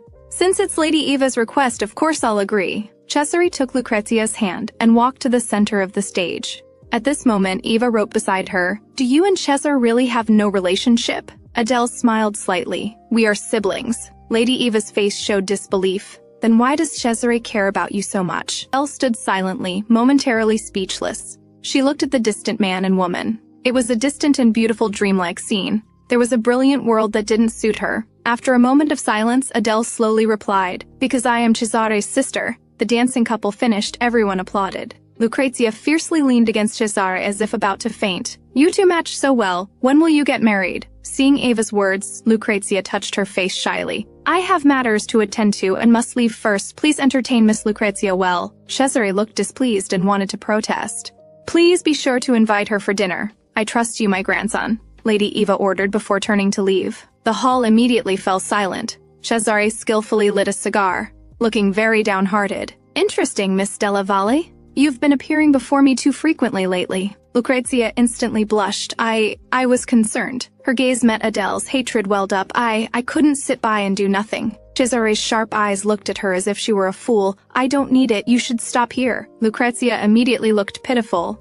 Duke is walking on the wrong path. Are you asking me to pretend not to know? What's wrong with my freely meeting some ladies? If that's the case, I think you'll understand someday. I can't watch the Duke fall into depravity, so I came here regardless of face. Why don't you understand my heart? I love you very much. Lucrezia suddenly confessed with infinite affection. I really love you, Duke Cesare. After speaking, she lowered her head and continued crying. It doesn't matter if you don't understand my heart now. I can wait as long as it takes. The only one who loves you is me. I will wait until that time. Though her face was streaked with tears, Lucrezia radiated the glow of victory. Standing quietly aside, Adele watched dumbfounded. Is this what's called love? Cesare, with a cigar in his mouth, took a heavy drag. The next second he blew smoke in her face. You don't give me anything in return. What love are you talking about? Lucrezia was suddenly speechless, enveloped in smoke as if she couldn't breathe. At this point, Cesare turned to Adele. No more dance practice today, you should return to your room. Unexpectedly, Lucrezia suddenly grabbed Adele's hand. Lady Eva wanted me to get close to Miss Adele, didn't she? You can't disobey her. Cesare immediately widened his eyes. The next second he angrily threw away his cigar, walking menacingly toward Lucrezia. As he was about to do something, Adele stepped forward. If brother doesn't mind, I'd like to have dinner with Miss Lucrezia. I also have something to say to her. The dinner for three was silent. Cesare swirled the red wine in his hand. Lucrezia was like a plaster that couldn't be shaken off. Is the food not to your liking? Why aren't you eating? Because watching my sister eat makes me full. Cesare smiled and turned to Adele. Lucrezia's face instantly turned pale, then became more resentful and fearful. Her mind kept seeing Adele's face. Even the steak in her hand lost its appeal. The quiet Adele spoke up. Brother, may I see Miss Lucrezia off after dinner? Cesare looked at Adele with a slight smile. This is the first time the shoeshiner has taken initiative to do something. He tasted the red wine and said, Suit yourself. Then he put down his wine glass with a clank. Lucrezia saw Cesare getting up to leave and became anxious. You're leaving so soon? Cesare said coldly. I hope we don't meet again. Then he instructed Eagle to look after Adele and went upstairs with Gigi Freddy. Cesare stood on the second-floor balcony, watching Adele and Lucrezia walk out. I'm very happy to meet you, Miss Adele. May I come play again? Adele replied mercilessly. That depends on my brother's wishes. Lady Eva will allow us to meet too, but Lady Eva will also respect the Bonaparte family head's opinion. Cesare, listening to their conversation, happily raised his smile. Lucrezia questioned Adele, Don't you believe in friendship between ladies?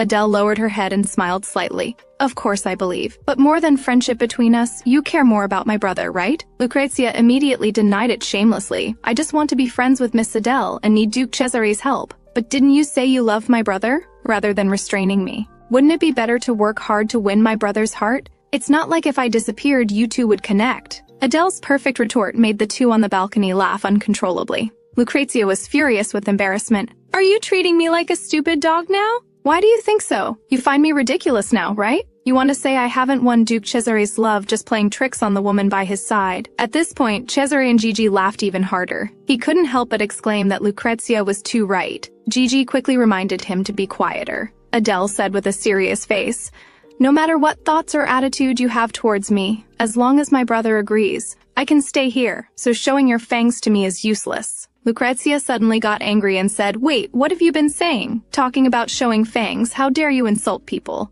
Adele said coldly without changing expression, To be honest, I don't want to interfere in your relationship.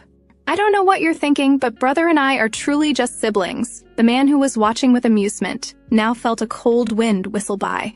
I saw you two getting along well last time. But because I had a small accident, brother is paying more attention to me. If nothing had happened, brother wouldn't care about me. Because I'm just a sister who suddenly appeared one day, and moreover, a sister who is about to marry someone else. The smoking man felt the surrounding sky gradually darken. And that woman continued to twist the knife. Brother Cesare is a very handsome person. You two are very suitable. Whoever brother dates has nothing to do with me. Adele's answer exceeded Cesare's expectations. Her confrontation with Lucrezia proved she had the ability to enter social circles, and she had absolutely no interest in him. Just as when he first hired her to pretend to be his sister, her heart remained unchanged. Cesare suddenly remembered Adele's smiling face when they danced together, and when she held scissors, ready to stab him. Various evidences proved that Adele indeed did not like Cesare. This was what he had always hoped for. But why was he feeling so bad? On the way back to their old home, Lucrezia and her maid talked. Miss Adele said she would help me meet with Lord Cesare frequently. I wonder if it's true. Perhaps it's just a comforting lie to put the young miss at ease, the maid answered cautiously. Lucrezia suddenly remembered Adele's eyes. Adele might not love Lord Cesare. Is that possible? Just standing in front of the Grand Duke makes me tremble all over. Adele must either have a bad brain or bad eyes. The maid suggested, why not expose Miss Adele's true background to the social circle? Lucrezia firmly rejected. If I do that, Duke Cesare will really push me away.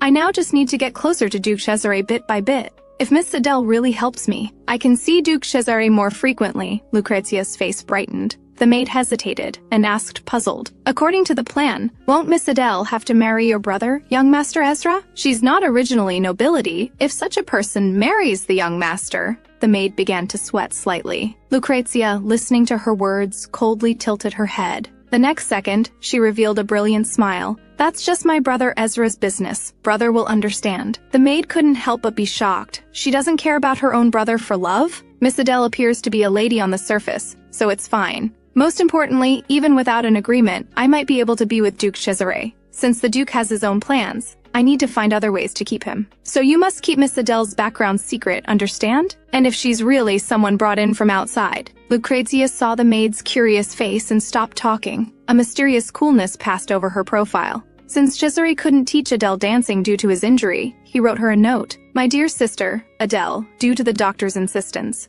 I cannot dance with you. I deeply apologize. Compared to your smile that makes me happy, even if you add up all the traps created by nature and art to capture the human heart, they are nothing. After reading her brother's letter, Adele asked Epony to prepare the same blue paper and ink. Epony kindly asked Adele if she needed a reference. Adele confidently replied, no need, I've read Durant. To the most respected brother Cesare, the time spent with brother was like walking among the stars, making me feel happy. Your heart is filled with the goodness possessed by God's creations. Adele quickly wrote her reply. Epony was surprised she wrote so fast. Adele immediately doubted if she had written something wrong. No, you wrote well, I won't need to check in the future. Adele nodded, bewildered. When she asked who her new dance teacher would be, Egil had already entered. Adele's dance partner changed from her brother to Egil. She was surprised that Egil could dance, but compared to Cesare's oppressive presence, Egil made people feel much more relaxed. Not long after they began practicing, Adele felt the difference between him and Cesare. Although Egil's movements were a bit stiff, he didn't make people feel nervous like Cesare did. He was still a very good dance partner. His eyes didn't look like they wanted to devour the other person, because his eyes were as light as water. Looking at Egil's beautiful blue eyes, Adele recalled their first meeting. He had the smell of bloody corpses. That gloomy scent only people from the slums of Gomorrah could identify. Cesare would use this person when he needed to be kind. Feeling that Madame Florden might have already been killed by Egil, the reason he's my guard is to kill me in a crisis. I escaped hell to come here, but it seems the same here. Are you skilled with the sword? Adele suddenly asked curiously. Egil flashed a hint of surprise, then expressionlessly said, as a brassiere I cannot answer such questions. Only if you answer that you're good with a sword can I, as a lady, trust you as a brassiere. Egil looked at the woman before him and was momentarily speechless. Brassiere in high society means a nobleman's high-class servant, so Egil couldn't avoid Adele's question. After pondering, he said in a low voice, I am skilled with a sword. The affirmative answer satisfied Adele, but she threw out another question. So you mean you can make a person die without pain? Egil said nothing more, but Adele had already got the answer she wanted. That evening, Adele told Epony that starting tomorrow she wanted to add a visit to the Outer Palace to her schedule. Because the Outer Palace was frequently visited by high society people, including her brother, carefully observing them would undoubtedly help her become a better lady. I'll act quietly. They won't notice me. I'll also bring Sir Egil. Seeing Adele's pleading eyes for the first time, Epony hesitated for a moment and said, this matter still needs the young master's approval. So Adele asked if Epony could help ask now. Epony said yes and left the room. Adele nodded, watching the servant leave. Then she remembered Lucrezia's request. That woman is a very persistent person. Just saying I'll help her be with Cesare won't satisfy her. If I need to provide her with some useful intelligence, I'll have to observe Cesare. Anyway, my duty is to follow the agreement with Della Valle, not to stop Lucrezia.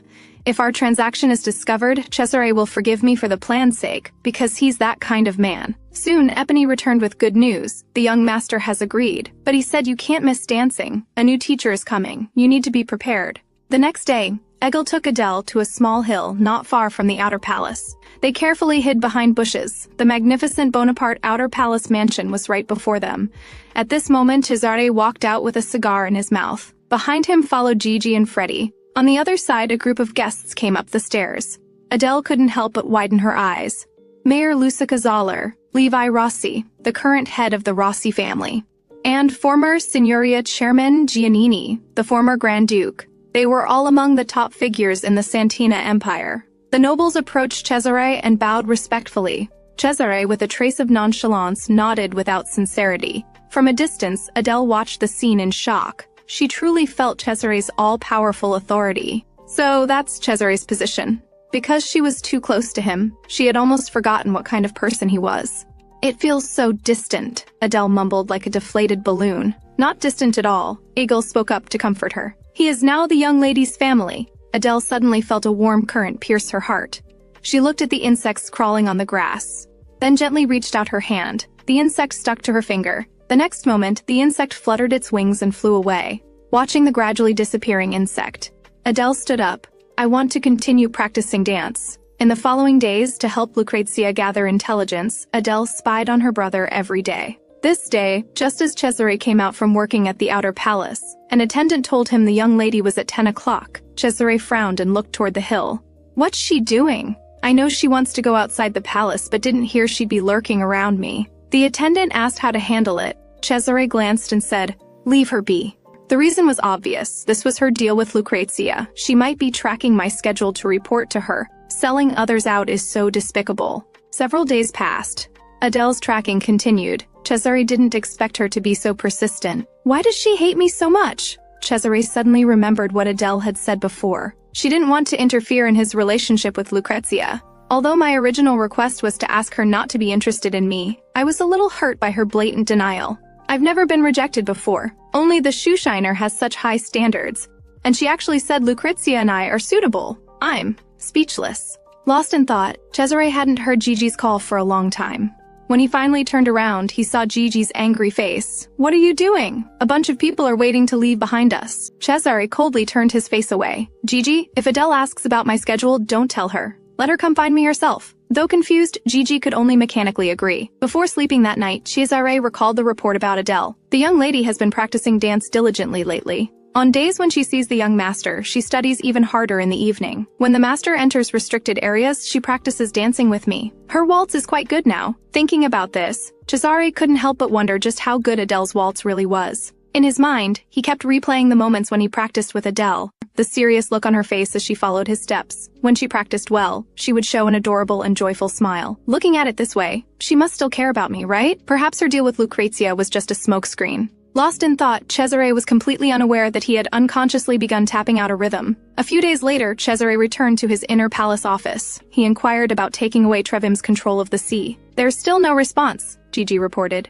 But Miss Adele did ask me about your journey. I told her to come find you directly. Cesare raised his eyebrows happily. Well done. She should take the bait soon. She dislikes me so much, yet now she has to come find me personally. Should we have lunch together? Speak of the devil. At that moment, Adele suddenly walked in. Gigi Freddy's eyes immediately lit up. The next second, he rushed forward to greet her. A large hand abruptly grabbed him by the collar. May the goddess's greetings be with you. Is there something you need? Coming here without advance notice? Adele nervously wrung her hands. Cesare's sharp gaze fixed directly on her. Adele nervously glanced around before speaking. I wanted to ask if you have time tomorrow. Occasionally as a sister, I'd like to share my daily life with my brother. Adele avoided Cesare's eyes due to her guilt. The obvious lie made Cesare feel as if he'd been doused with cold water. He made a questioning sound. Share what daily life? If I could visit places where many nobles gather, it would help me become a better lady. Adele's cautious voice immediately made Cesare understand. She was trying to make connections between herself and Lucrezia.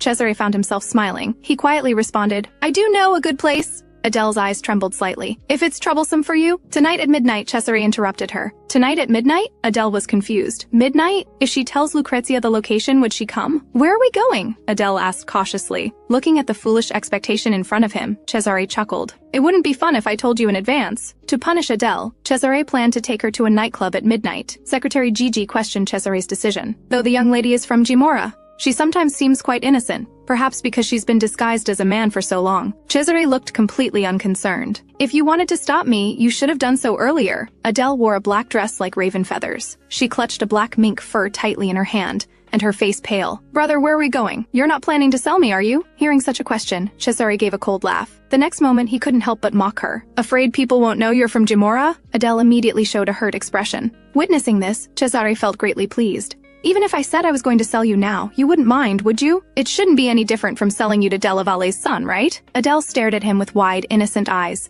as if she couldn't believe what he was saying. Cesare raised a smug smile, as if winning against her was the natural order of things. "I'm sorry to disappoint, but today we're just going to see what high society is really like. I'd also like to see how ladylike my sister can be." At this moment, Cesare suddenly pulled out a mask with fixed hooks and handed it to Adele, commanding, "Bite this." Adele was confused and about to ask what it was. The next second, Cesare pushed the hook into her mouth. "Hold it tightly. Don't let it fall." Soon the carriage brought them to Dorisha Street. They finally stopped at a club called Galeotto. Adele curiously observed her surroundings. Some nobles wearing birdbeak masks were talking among themselves. "This is like a members-only club?" Adele's confusion deepened. A person wearing a birdbeak mask recognized Cesare. "You haven't been here for a long time. You're the master of the club. You should visit more often." Cesare nodded in agreement. The birdbeak mask then looked intently at Adele. "But is the person accompanying you wearing a Moretta mask? Looks like it will be a long night." The bird mask person chuckled as he opened the club door. Through a long, dim staircase, Adele was startled as soon as they entered the club.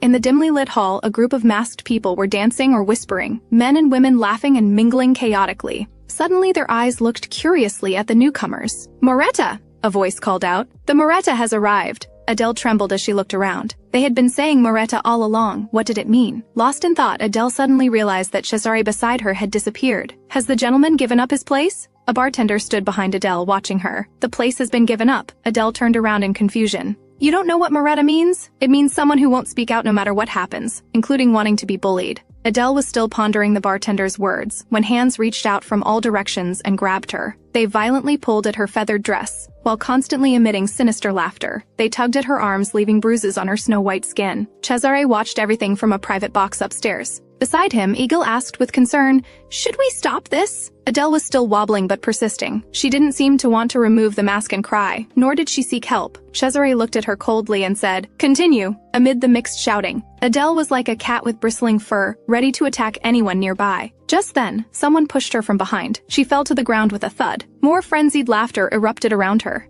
At this moment, Adele was like a mermaid caught in a fishing net. The crowd called out excitedly. Adele slowly raised her head, no light in her golden eyes. Cesare's heart skipped a beat. Then, he laughed helplessly. The manager beside him made a strange laughing sound. Cesare looked at him coldly, only to see the manager licking his lips. The next second, Cesare unhesitatingly smashed his glass into the manager's face. "Get out before I finish you off!" The manager screamed apologies as he ran away. Cesare's gaze returned to Adele. Adele was still kneeling on the ground. Crazed men reached out to touch her back. Although this was a scene he had anticipated, Cesare felt extremely displeased as he watched in silence. "Just admit all men are the same. You're always so high and mighty because you don't understand reality. Go ahead and cry. Don't run away. Or come cling to me." Seeing this scene, Cesare couldn't help but sigh. The bottle on the table reflected Adele's trembling figure. "But why is she still not moving? At least you should fight back, like when you lunged at me before to prevent me from achieving my goal." Cesare suddenly remembered his earlier words. "I'd also like to see how ladylike my sister can be." His scalp tingled as he cursed inwardly at her useless stubbornness. The man stood up straight. "The lady should leave now." Cesare instructed those beside him. "Clean this up." With that, he slowly walked downstairs. "Since you seemed curious about what high society is like, I showed you." Cesare removed his mask, revealing a splendid smile. "Well, was it interesting?" Seeing Cesare's sudden appearance, Adele's eyes widened. Her mouth opened slightly, wanting to say something, but her voice seemed lost. Hearing the sound of something collapsing deep inside, tears suddenly fell silently, like a broken string. At this moment, Adele cried desperately like someone with a wounded soul, betrayal and misery intertwined. Cesare stopped smiling. He seemed unable to believe the scene before him. Why would this woman not cry when she nearly died falling from the roof? And when I pinned her down, she only pointed scissors at me. Cesare muttered in confusion. What's there to cry about? Hearing these words, Adele's heart trembled. She silently clenched her fists. The next moment, she threw down the mask and ran out. I'll protect the young lady, Egil quickly followed. Cesare frowned as he watched Adele disappear. The woman who had remained composed through all his taunts had broken down at just one sentence from him. At this moment, he didn't know why he felt as irritated as a dog. Adele hid in a dark alley crying. Despair and shame filled her entire body. I know why he brought me here. He was warning me that if I don't know my place, he could send me to prison with just one finger. Among those countless hands reaching for her, she had thought about death. And things more terrible than death. Grabbing that bottle and swinging it. Killing them all and going to hell together. But she ultimately made no choice. Because she had to act like a lady. Because Cesare made her do it. She thought if she behaved like Cesare's sister, someone would come to save her. I was so stupid. I read too much into it. I actually thought I had become Cesare's sister, Adele cried and laughed. Tears dripped down. But he didn't need to go this far. Just a little hint and I would have known my place as a shoe shiner. Just then, soft footsteps sounded nearby. Adele looked up with tear-filled eyes. Egil approached with a complex expression. He took off his knight's cloak and gently placed it around Adele. The Lord asked me to stand by you. There won't be any danger. Hearing this, Adele burst into bitter laughter. Her new brother was truly omniscient, to the extent that a shoe shiner could neither fathom nor should try to fathom his intentions. Egil handed her a handkerchief. Adele silently took it and wiped her tears. Should I wash it before returning it to you? No need, Egil answered softly. All right. Adele relaxed. The next second, she threw the handkerchief into the dark alley. Let's go back. Adele stood up. Egil looked strangely at the handkerchief behind them, then silently turned to escort Adele away, returning to the nightclub entrance with swollen eyes. I'm sorry you had to see me being unladylike. Turning to face her were a pair of cold golden eyes. You must be disappointed you couldn't bring Lucrezia. You wanted to meet her, didn't you? Adele's eyes widened instantly. He knew all along. A brief silence fell in the air. If you want to punish me, I'm willing to accept it. Cesare smoked a cigar as he looked at the calm Adele before him. Suddenly, his eyes flashed with coldness at her tear-swollen eyes. Feeling a wave of annoyance, Cesare exhaled a deep breath of smoke. His mouth unconsciously clicked in disapproval. Then he put the cigar in his mouth and turned to leave. The man woke up from his 100-square-meter bed. Just now he had a nightmare. In the dream, he chased after his parents' departing carriage. But no matter how much he called out, the carriage never stopped, until he collapsed to his knees, exhausted. Cesare finally realized his parents had truly abandoned him. At this point, his grandmother, Madame Eva, stepped forward. She tightly gripped her 7-year-old grandson's shoulders. Cesare, everyone will be punished. Right at that moment, the dream suddenly ended. On the morning at the Bonaparte Duke's residence, Gigi came in to report the day's schedule. Meeting with the Alter family leader at 11, lunch with Miss Adele at noon. Hearing the unexpected name, Cesare paused what he was doing. Wasn't I supposed to have lunch with Laura Duquesne today? He asked and puzzled. Gigi was immediately surprised. Didn't you say last time you wanted to eat with the young lady? Should I cancel? I heard the young lady cried terribly yesterday. Cesare laughed abruptly. A shoe shiner cried terribly, so what? Gigi Freddy was speechless. He sighed hesitantly. Cesare glanced at him unhappily. What exactly do you want to say? Gigi remained silent for a moment. The next second, he forced a relaxed smile. It's just that the young lady and I both come from Gemora. I just feel sorry for her. The master probably can't imagine what kind of place it is. Life without family or money is extremely miserable. All the worst things happen there. And those who can't imagine such horrors are the first to die in Gemora. This isn't Gemora. Cesare maintained his cold expression. That's why it feels even sadder sometimes. Wondering why I couldn't escape from there. Why can't I be happy in such a bright place? Hearing this, Cesare frowned. Gigi Freddy wasn't one to easily sympathize with others. Was what I did really that terrible? What kind of place is Gemora exactly? Cesare couldn't help but sigh. Then keep the lunch as planned. Invite Lucrezia in Adele's name. Gigi looked shocked. Are you serious? Even if it makes me nauseated, there's no choice. But if the reason Adele is making deals with Lucrezia is just to survive, then I might as well help the two of them establish a good relationship. In short, I'll help the shoe shiner successfully enter social circle. Let Lucrezia help her as a friend, so she can establish herself more easily in the lady's domain. How annoying, Cesare grumbled discontentedly. Finally, lunchtime arrived. Cesare changed clothes and walked into the dining room where Adele and Lucrezia were already waiting. As soon as Cesare entered, Lucrezia called out happily. Adele also raised a friendly smile and greeted him, as if nothing had happened before. Noticing Adele's swollen eyes, Cesare lowered his eyebrows. Did she really cry all night? At this moment, Lucrezia spoke up. I was just discussing the declaration ceremony with Miss Adele. I heard you went yesterday, right? I wonder if you were frightened, but that's something everyone must experience before entering society. After a moment of expressionless silence, thanks to my brother, I completed the ritual smoothly. Looking back, it was a good experience. Cesare laughed silently. Yet you cried so hard, because I haven't shed my rural mindset. I'm sorry. Cesare felt uncomfortable. He looked unhappily at the smiling Adele. Lucrezia hesitantly spoke up. Miss Adele, I can help you. That's a good idea. You should meet more often at home before Adele makes her social debut. Hearing this, Adele smiled faintly. Please guide me, Miss Lucrezia. Lucrezia immediately jumped up excitedly. This is wonderful. This is what friendship is, right? Sitting together, chatting like this. I'm truly happy. Miss Adele, perhaps we can become good friends. Adele smiled, narrowing her eyes. Of course. Listening to the peaceful conversation between the two, Cesare showed a meaningful smile. Everything was going according to his plan.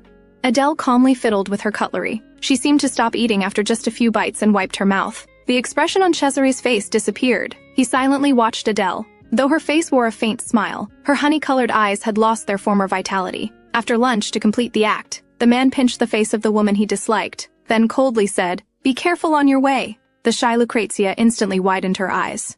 She called out, red-faced and stammering, "I'll take good care of Miss Adele, including at the upcoming birthday party." With that, Lucrezia left the Duke's residence, satisfied. The two remaining people stood at the front door. Adele kept watching their farewell with indifference. Cesare silently looked at Adele. Receiving his gaze, Adele showed a sweet smile. "Thank you for inviting Miss Lucrezia. I've been wanting to chat with her again." Cesare immediately felt a surge of anger. The next second, he strode toward Adele, standing before her oppressively. "What exactly is the problem?" "I don't know what you're talking about. I'm asking what's with this annoying attitude." Adele maintained her smile like a mechanical doll. "If you tell me what displeases you, I'll follow your instructions." Cesare frowned, interrupting her. "Are you an idiot? If you want me to be an idiot, I'll be one." Adele answered mechanically, like an emotionless robot. Cesare restrained the growing irritation in his heart. "I'll ask you one more time. Adele, what's there to cry about?" Adele was shocked into silence. She lowered her head for a long time without speaking. Cesare showed a sorrowful expression, thinking, just get angry at me. Or just cry like yesterday. Anything would be better. Better than imitating my sister like a beggar now. Brother is right. I did overreact. I feel very ashamed about it. Please forgive me just this once. Adele wore a beautiful but lifeless smile. She gently placed her hand on Cesare's arm.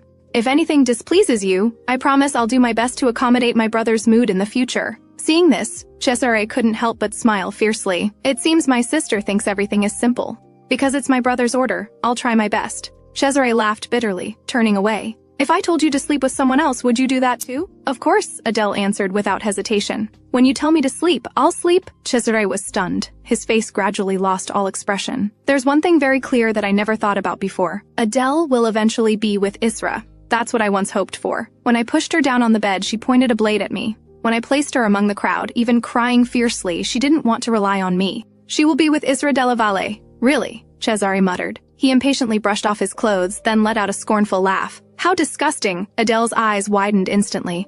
A moment later, she smiled and lowered her head. "I'm sorry. I'll change." Back in her room, Adele stood staring blankly at the wall. Suddenly, she staggered. Egil quickly stepped forward to steady her. Adele shook her head, indicating she was fine. She closed her eyes and curled up. Cesare's words, "how disgusting," kept echoing in her mind. She bit her lip hard. Nothing new. In Cesare's eyes, shoe shiners are just such beings. There's really nothing new about it. Adele adjusted her mood and smiled at Egil. "Shall we practice the waltz? If I'm to become a lady, I still have much to learn." Since that day, Adele had been diligently practicing dancing with Egil. As time passed, Adele's dancing skills improved dramatically with constant practice. Finally, the moment of Cesare's birthday celebration arrived. More carriages than ever before headed to the Bonaparte Duke's residence. Guests were already discussing the mysterious figure of Bonaparte. Everyone wanted to see the rumored Miss Adele. Don't you find it strange? As soon as their family's agreement with Della Valle took effect, Cesare suddenly had a sister. But according to rumors on Ballastra Street, Cesare has spent over $5 billion on her. If they aren't really blood-related, why would he do that? And I heard he's been inviting Miss Lucrezia to his home lately. I hope someone can clarify what's really going on. Everything will be revealed today. Adele sat quietly by the window, contemplating. As soon as Junief entered the banquet hall, people asked her where Lucrezia was. The orange-haired girl was embarrassed, although she often stuck with Lucrezia. Today, when they were about to leave, she was denied a ride in the Della Valle family carriage. At this moment, the guard announced, "Lord Cesare is entering." Everyone turned their attention to the entrance. Cesare, dressed in magnificent formal attire, walked into the hall with a solemn expression. His handsome appearance drew appreciative glances from the noble ladies. Even his strong calves didn't escape their notice. Cesare quickly scanned the crowd, then announced the beginning of the birthday celebration. "But unlike previous occasions, you've probably heard I have a sister. Today's banquet is larger than usual. I'd like to take this opportunity to introduce her to everyone. Hearing this, the audience perked up their ears. I hope everyone will warmly welcome my sister who has come from afar. With that, Cesare turned and gestured. A woman wearing green high-heeled shoes and a metal bouquet-shaped headdress slowly walked in. The rumored Adele appeared before everyone like a fairy. People's gazes turned to the siblings upstairs, dressed in matching outfits. Genevieve angrily puffed her cheeks. Why wasn't such a woman introduced to me earlier? Since Adele's appearance, all the young men had been craning their necks like roosters to look at her. Just then, a man nearby suddenly asked, "Are you from Caporro?" Adele smiled faintly. "How did you know?" The man immediately stepped forward to get familiar with Adele. "If I had known, I should have met you earlier. 3 months ago, I was just a country girl. How could I meet a gentleman? How could someone with your grace be a country girl? Some things, like an awl in a pocket, can't be hidden. Are you mocking my social debut?" At this point, the man offered a hand-kiss gesture. "If there's any falsehood in my words, you can push me straight to hell." If such an excellent gentleman were pushed to hell, all the ladies would be heartbroken. The man's face lit up with joy. "Would you like to dance with me?" Adele lost interest in the conversation. She turned away and fiddled with her fan. Seeing Adele's lazy cat-like attitude, the crowd became even more excited. Her demeanor is so noble and beautiful. It seems a remarkable lady has made her debut in society. Genevieve watched this scene from afar. She understood why everyone was captivated by Adele. Her maddening beauty shocked her too. Genevieve squeezed through the crowd, trying to talk to Adele. To enhance her own value, she had to socialize with society's influential figures. So Adele was someone she must befriend. Lucrezia spotted the orange-haired girl in the crowd. She stood up happily. "Miss Adele, may I introduce my friend to you?" Genevieve privately rejoiced. It seemed that always providing information to Lucrezia had been useful. Adele smiled gently at the orange-haired girl. "Pleased to meet you." The orange-haired girl instantly felt her face flush. Seeing Adele up close made her marvel again at her beauty. Just then, Lucrezia invited her to sit on the round stool beside her. The orange-curled cat widened her eyes. In society, the highest-ranking people sit last. Lucrezia was acknowledging Adele's superior status. "I've chosen the right side. How wonderful it would be if the three of us could often be together." A mocking laugh suddenly came from nearby. "A cuckoo has laid its egg in our target spot. Miss Adele, have you seen cuckoos? They look very greedy." Adele looked at Genevieve. "Have you seen how eagles hunt? Eagles' bodies are very heavy, so they can't run fast or fly high. In the sky, eagles always lose to falcons, but they remain greedy, so they land on the ground trying to drive other birds away. But I do like canaries. Your hair is a beautiful orange color, just like a canary." Adele raised her fan to cover her chin, her eyes suddenly glancing to one side. "It seems you two disagree with me. Then please leave now." The men were immediately flustered, trying to make excuses. "We were just joking, not specifically targeting Miss Genevieve." Adele coldly put away her fan. "Your jokes aren't funny at all." The men, seeing the accusing looks around them, instantly lost their confidence. The next second, they slunk away from the scene. "Don't listen to those useless people," Adele said, turning to Genevieve. The orange-haired girl felt a rush of gratitude. "Similar things often happened when I was with Lucrezia before, but she never helped me." Adele was once again surrounded by gentlemen. They even began discussing the latest business situation. The orange-curled girl couldn't join their conversation at all. She hadn't expected Adele's academic knowledge to be so excellent. The guests at the scene were praising Adele's brilliance. "I'm impressed by Madame Adelaide's knowledge. You must have received an excellent education from childhood." Adele lowered her eyes and smiled slightly.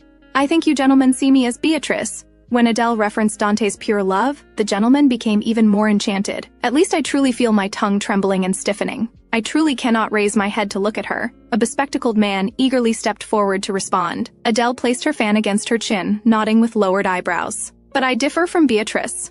I can sit by clear, cool, sweet water, or sit by a small boat and enjoy the pleasures on board with gentlemen." The gentleman's eyes instantly brightened. They began to crave deeper conversation with Adele. The bespectacled man nearby seized the opportunity, knelt down, and began reciting his poetry. "Wherever you go, even if not heaven but hell, I will follow you." At this moment, Cesare suddenly appeared behind them. Feeling his gaze, Adele slowly turned her face. The expressionless Cesare looked down at her. "You've come, brother." Adele showed a gentle smile.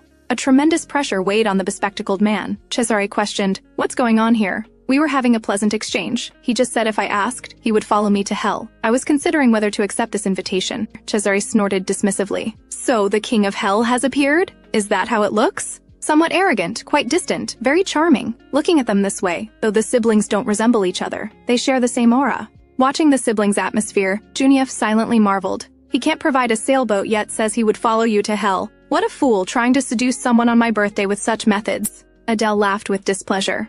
"Brother, if you're like this, no one will dare talk to me. Then I'll just have to build a ship named Adelaide." Cesare looked down at his sister with a smile. Then he extended his hand, proposing they dance. Adele gladly accepted.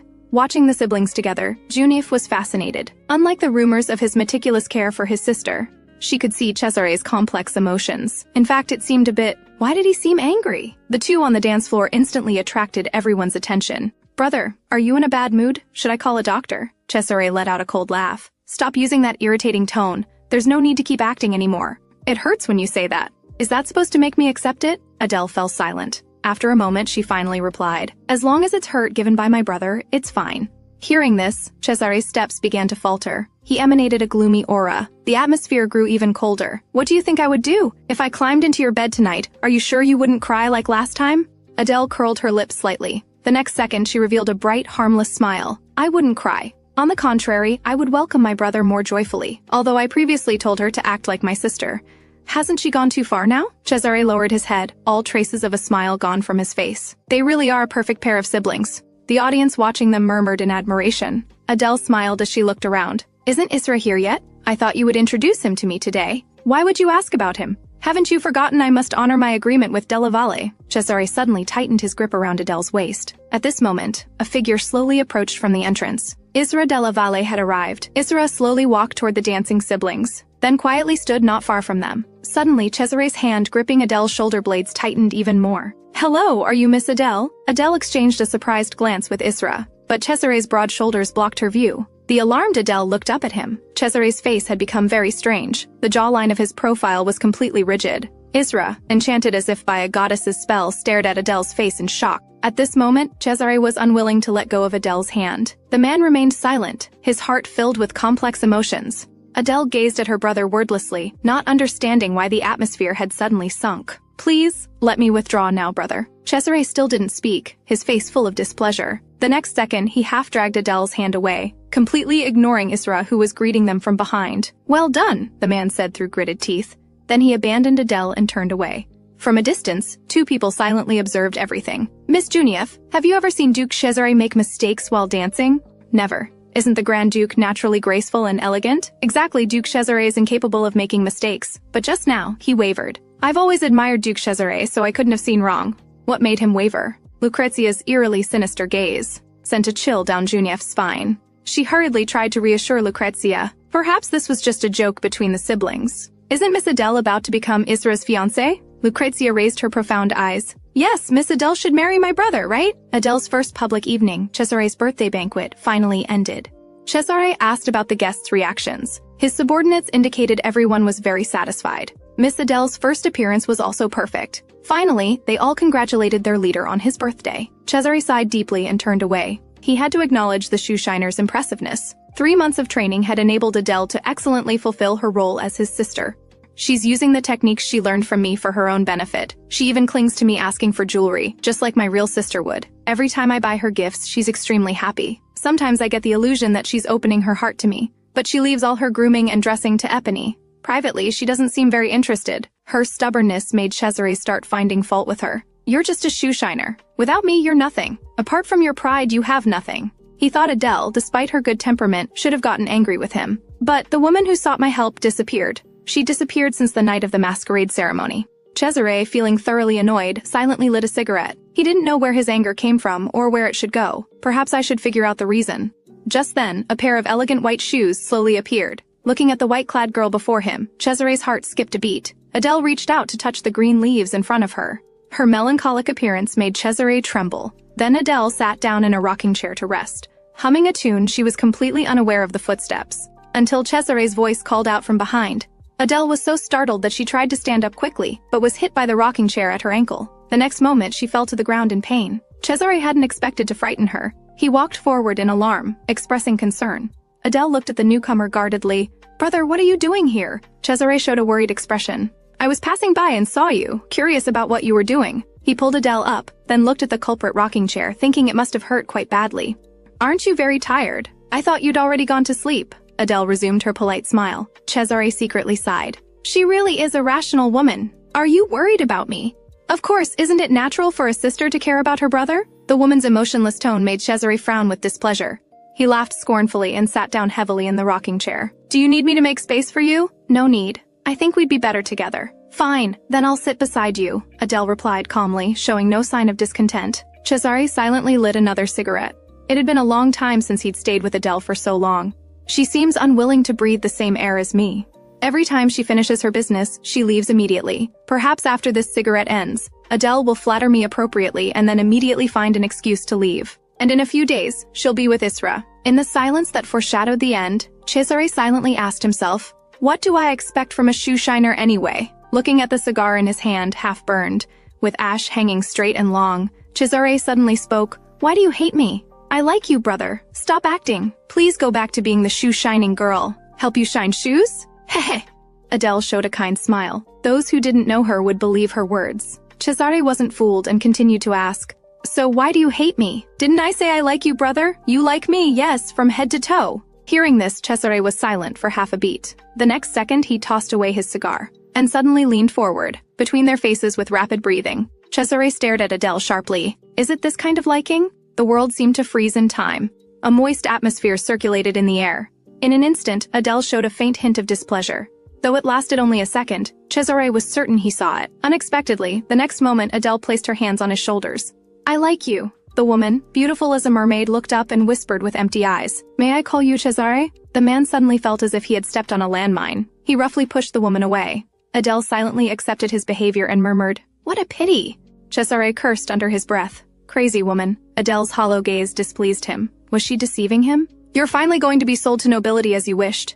Shouldn't you be happy? Don't you find it ridiculous? What's the difference between being sold to a brothel or to a nobleman? Even if you pretend, your true nature won't change. You'd better keep it well hidden from Isra. That hypocrite wouldn't look at you again if he knew your true identity. Adele listened quietly to the man's continuous verbal abuse. Even so, she maintained a clear smile. The man silently turned away, not forgetting to drop an even more hurtful remark. Being with you always puts me in a terrible mood. The cigar that fell to the ground burned with swirling smoke passing across Adele's face. The woman remained silent, just sitting quietly. Spring passes, autumn comes, flowers bloom and wither. In the blink of an eye, a new social season arrived. Cesare's birthday ball became the start of the social season. A horseback riding event in the name of the Bonaparte family was taking place. Unexpectedly, Egil surrendered before even starting. I'm sorry, master. Although I know the situation is serious. Before Egil could finish, Adele's horse began to roar, immediately frightening her into tightly pulling the reins. Seeing this, Egil, while helping control the horse, added, but with my abilities, I cannot save the young lady's riding skills. The usually gentle horse goes wild as soon as the young lady sits on it. Although Egil was right, his piercing words also angered Adele, but she had to admit, coming from the slum of Gemora, she couldn't possibly know how to ride. Not wanting to be caught at a disadvantage or be criticized, Adele carefully probed, brother, would it be difficult to ride together? What? Cesare seemed startled by her words. Adele nervously explained, riding is difficult and I can't miss the social event. Could I trouble Sir Egil? Cesare, seemingly misunderstanding, coldly turned his face away. Do as you wish. After much effort, the riding event finally slowly began. Adele was thankful it was summer, so swimming wasn't required. Can't you swim? No, I often swim in rivers. I'm just a bit afraid of the ocean. Hearing this, Egil hesitated before carefully saying, there are no sharks in the sea. Adele laughed. I'm not a 10-year-old child. It's just that I can hear sounds in the ocean. The sea sparkled in the sunlight as the two rowed forward harmoniously. Suddenly, a commotion came from behind. Soon, a group of people galloped up on horses. Cesare was at the lead. What are they doing? Adele asked curiously. They're having an equestrian race, Egil answered smoothly. Before long, the brief race had ended. Undoubtedly, the winner was Grand Duke Cesare. Others lavished commercial praise. Duke Cesare is so handsome. He's the champion again this year. You deceived me, Jude shouted discontentedly. If you're not satisfied, let's race again. Cesare laughed heartily. Adele stared in amazement at the scene. I didn't think he could joke like ordinary people. Feeling observed, Cesare suddenly turned his face. Their gazes met in the air. The next second, however, Cesare turned to joke with Jude. Adele slightly furrowed her brow. What? I was just looking because I found it fascinating. Because every time he looks at me, his eyes are so cold. Adele unconsciously tightened her grip on the reins. At this moment, Egil, who had been silently watching everything, spoke up. Young lady, do you want to try running a bit? I'm not completely without confidence in riding. As Adele pondered the meaning of his words, she laughed the next second. Oh, he's trying to comfort me. Do you have confidence to win against my brother in a race? Egil immediately darted his eyes. It's not impossible. With a hiya sound. Egil controlled the horse to start running. The two galloped freely along the blue ocean. Adele felt a speed she had never experienced before. Unconsciously, she revealed a long-absent smile. For the next race, I bet on Sir Egil to win. Please give my brother a good challenge. Egil expressed agreement, then showed a confident smile. A resort surrounded by deep blue ocean appeared before them. Adele couldn't help exclaiming, "What a beautiful place!" The horses slowly rode into a golden building. A magnificent holiday villa appeared before them. Cesare and Lucrezia stood at the entrance. Hearing the horses, the two turned around. After a brief exchange of pleasantries, Lucrezia directly stated her purpose. "Miss Adele, I've been waiting for you. There's a nice path nearby, and I'd like to invite you for a walk. We arranged to explore with other ladies. Would you be interested? And I also have Duke Cesare's permission." Upon hearing this, she saw Cesare with an inexplicably gloomy face, his cold gaze fixed firmly on the two people on horseback. Unexpectedly, the next moment he turned away. "Listen to Epony for the specific itinerary. Gather at the square in 30 minutes. After instructing, Lucrezia also turned to leave. Adele stared blankly at their arrangements, feeling low but helpless. With Epony's help, Adele gained a general understanding of the social procedures. From today, the official social season begins. Since you've debuted, you'll now meet real socialites. The social circles here are very closed. They may be wary of young ladies who entered the city late. They're only tolerant of people born hearing the same clock tower. Cesare's mother, Katharina, suffered many hardships because she wasn't a local. Isn't Katharina royalty? Adele was a bit confused. Yes, but she came here from the capital as a bride, which is no different from being an outsider. People will doubt whether the young lady is truly of Bonaparte blood. So let me see who you are. The eyes of the two women in the mirror met. Adele raised her beautiful face with determination. Soon, a group of ladies gathered near the Adore coast. They smiled and chatted pleasantly. "But Miss Adele, do you find horseback riding difficult?" A short-haired blonde girl initiated the challenge. "I think I saw her riding with Sir Eagle earlier," others began to whisper. "I'm truly sorry. I seem unable to get along with horses," Adele answered with a slight smile, unhurriedly. "But there's an advantage to this. I've begun to recall the inconvenience experienced by those who struggle to learn horseback riding. So I've discussed with my brother about implementing better public policies to address this issue soon." Upon hearing Duke Cesare's name, the ladies became curious. "You seem to chat with Grand Duke Cesare often. Don't you find it awkward? After all, you've been separated for so long." "Fortunately, my brother is very kind to me. I don't have that awkward feeling yet. After all, blood is thicker than water." Saying this, Adele casually revealed her hand with a 10-carat diamond ring. "Oh my! Isn't that the ring displayed in the central showcase of Bottega's jewelry store in Dibesius?" A sharp-eyed lady immediately exclaimed. "Yes, that's right! You seem to know fashion well. Was it also Miss Adele who bought the blue diamond 2 weeks ago?" "Blue diamond? I think there was something like that. I'd have to open my jewelry box to know." Adele's pretend humble, slightly gentle boast left the ladies momentarily speechless. "Does she have so many jewels that she doesn't even know what jewelry she owns?" "You seem to have many gemstones," the blonde girl said with a forced smile. "Indeed, enough to adorn my whole body." All the ladies present fell silent again. It was Lucrezia, who had been silent, who spoke. "Thank you for your concern about Miss Adele. It gave me a moment to breathe. Would you like to go over there to admire the scenery?" Adele maintained a kind smile but inwardly grumbled, "They're finally rolling away." "Miss Adele," a shadow suddenly loomed overhead. "The lighthouse to the east is a famous site on Adore coast, so I'd like to introduce it to you. Would you like to visit it with me?" How annoying. Adele held back the urge to curse but still answered with a smiling face, "Of course." So Lucrezia led Adele away from the ladies. "To a gloomy tower. Your performance was impressive. The way you handled their questions, I mean. Worthy of a Bonaparte family member. Thank you for seeing me that way. We're friends, right? Miss Adele is so supportive of my love, so I also want to cheer for you." Lucrezia displayed a pure smile. Adele watched her warily, not knowing what she was up to. "Wishing you a pleasant time." A figure emerged from the bushes. "Wishing you safety," Lucrezia continued smiling. Unexpectedly, the next moment, she quickly approached Adele, extended both hands and suddenly pushed her to the ground. Before Adele could react, she turned and disappeared. "This lunatic, what is she doing?" Adele panicked, lying on the grass uttering a curse. Suddenly, approaching footsteps made Adele raise her head, just as she was curious about who was coming. She suddenly met a pair of purple eyes. Looking up, it was Lucrezia's brother Isra. Isra stood beside her, motionless. His face showed displeasure. Adele looked at him in confusion. It was then that Isra extended his hand and asked if she was hurt. "I heard that the youngest son of Della Valle is a gentleman. Is that not so?" Adele observed the man's impatient attitude, secretly thinking, didn't the eye contact at the ball have any effect? She tried to stand up on her own, but her ankle sent a wave of pain. "Your ankle is injured, isn't it?" Isra inquired with concern. To his surprise, Adele became even more irritated. "Aren't you being too rude? You meet a lady of the Bonaparte family and don't even greet her?" Isra frowned in displeasure. "I didn't come to talk to you. Lucrezia called me here." As soon as he finished speaking, Adele directly confronted him. "Then shouldn't you just wait for Miss Lucrezia? That's no reason for you to offend me. Would you have me leave an injured person unattended? Please do exactly that." Isra was also at a loss for words and laughed. "Weren't you staying here to achieve this goal? Didn't you ask Lucrezia to arrange this situation?" Hearing this, Adele burst into laughter. Why would you think that? Are you pretending not to know? Duke Cesare brought you back, right? Because he doesn't want to marry my sister, and you're helping him? Everyone's talking about our impending marriage, but I don't want that. Isra's direct mention of marriage startled Adele. Thinking carefully, that person being at odds with Cesare couldn't possibly remain weak all the time.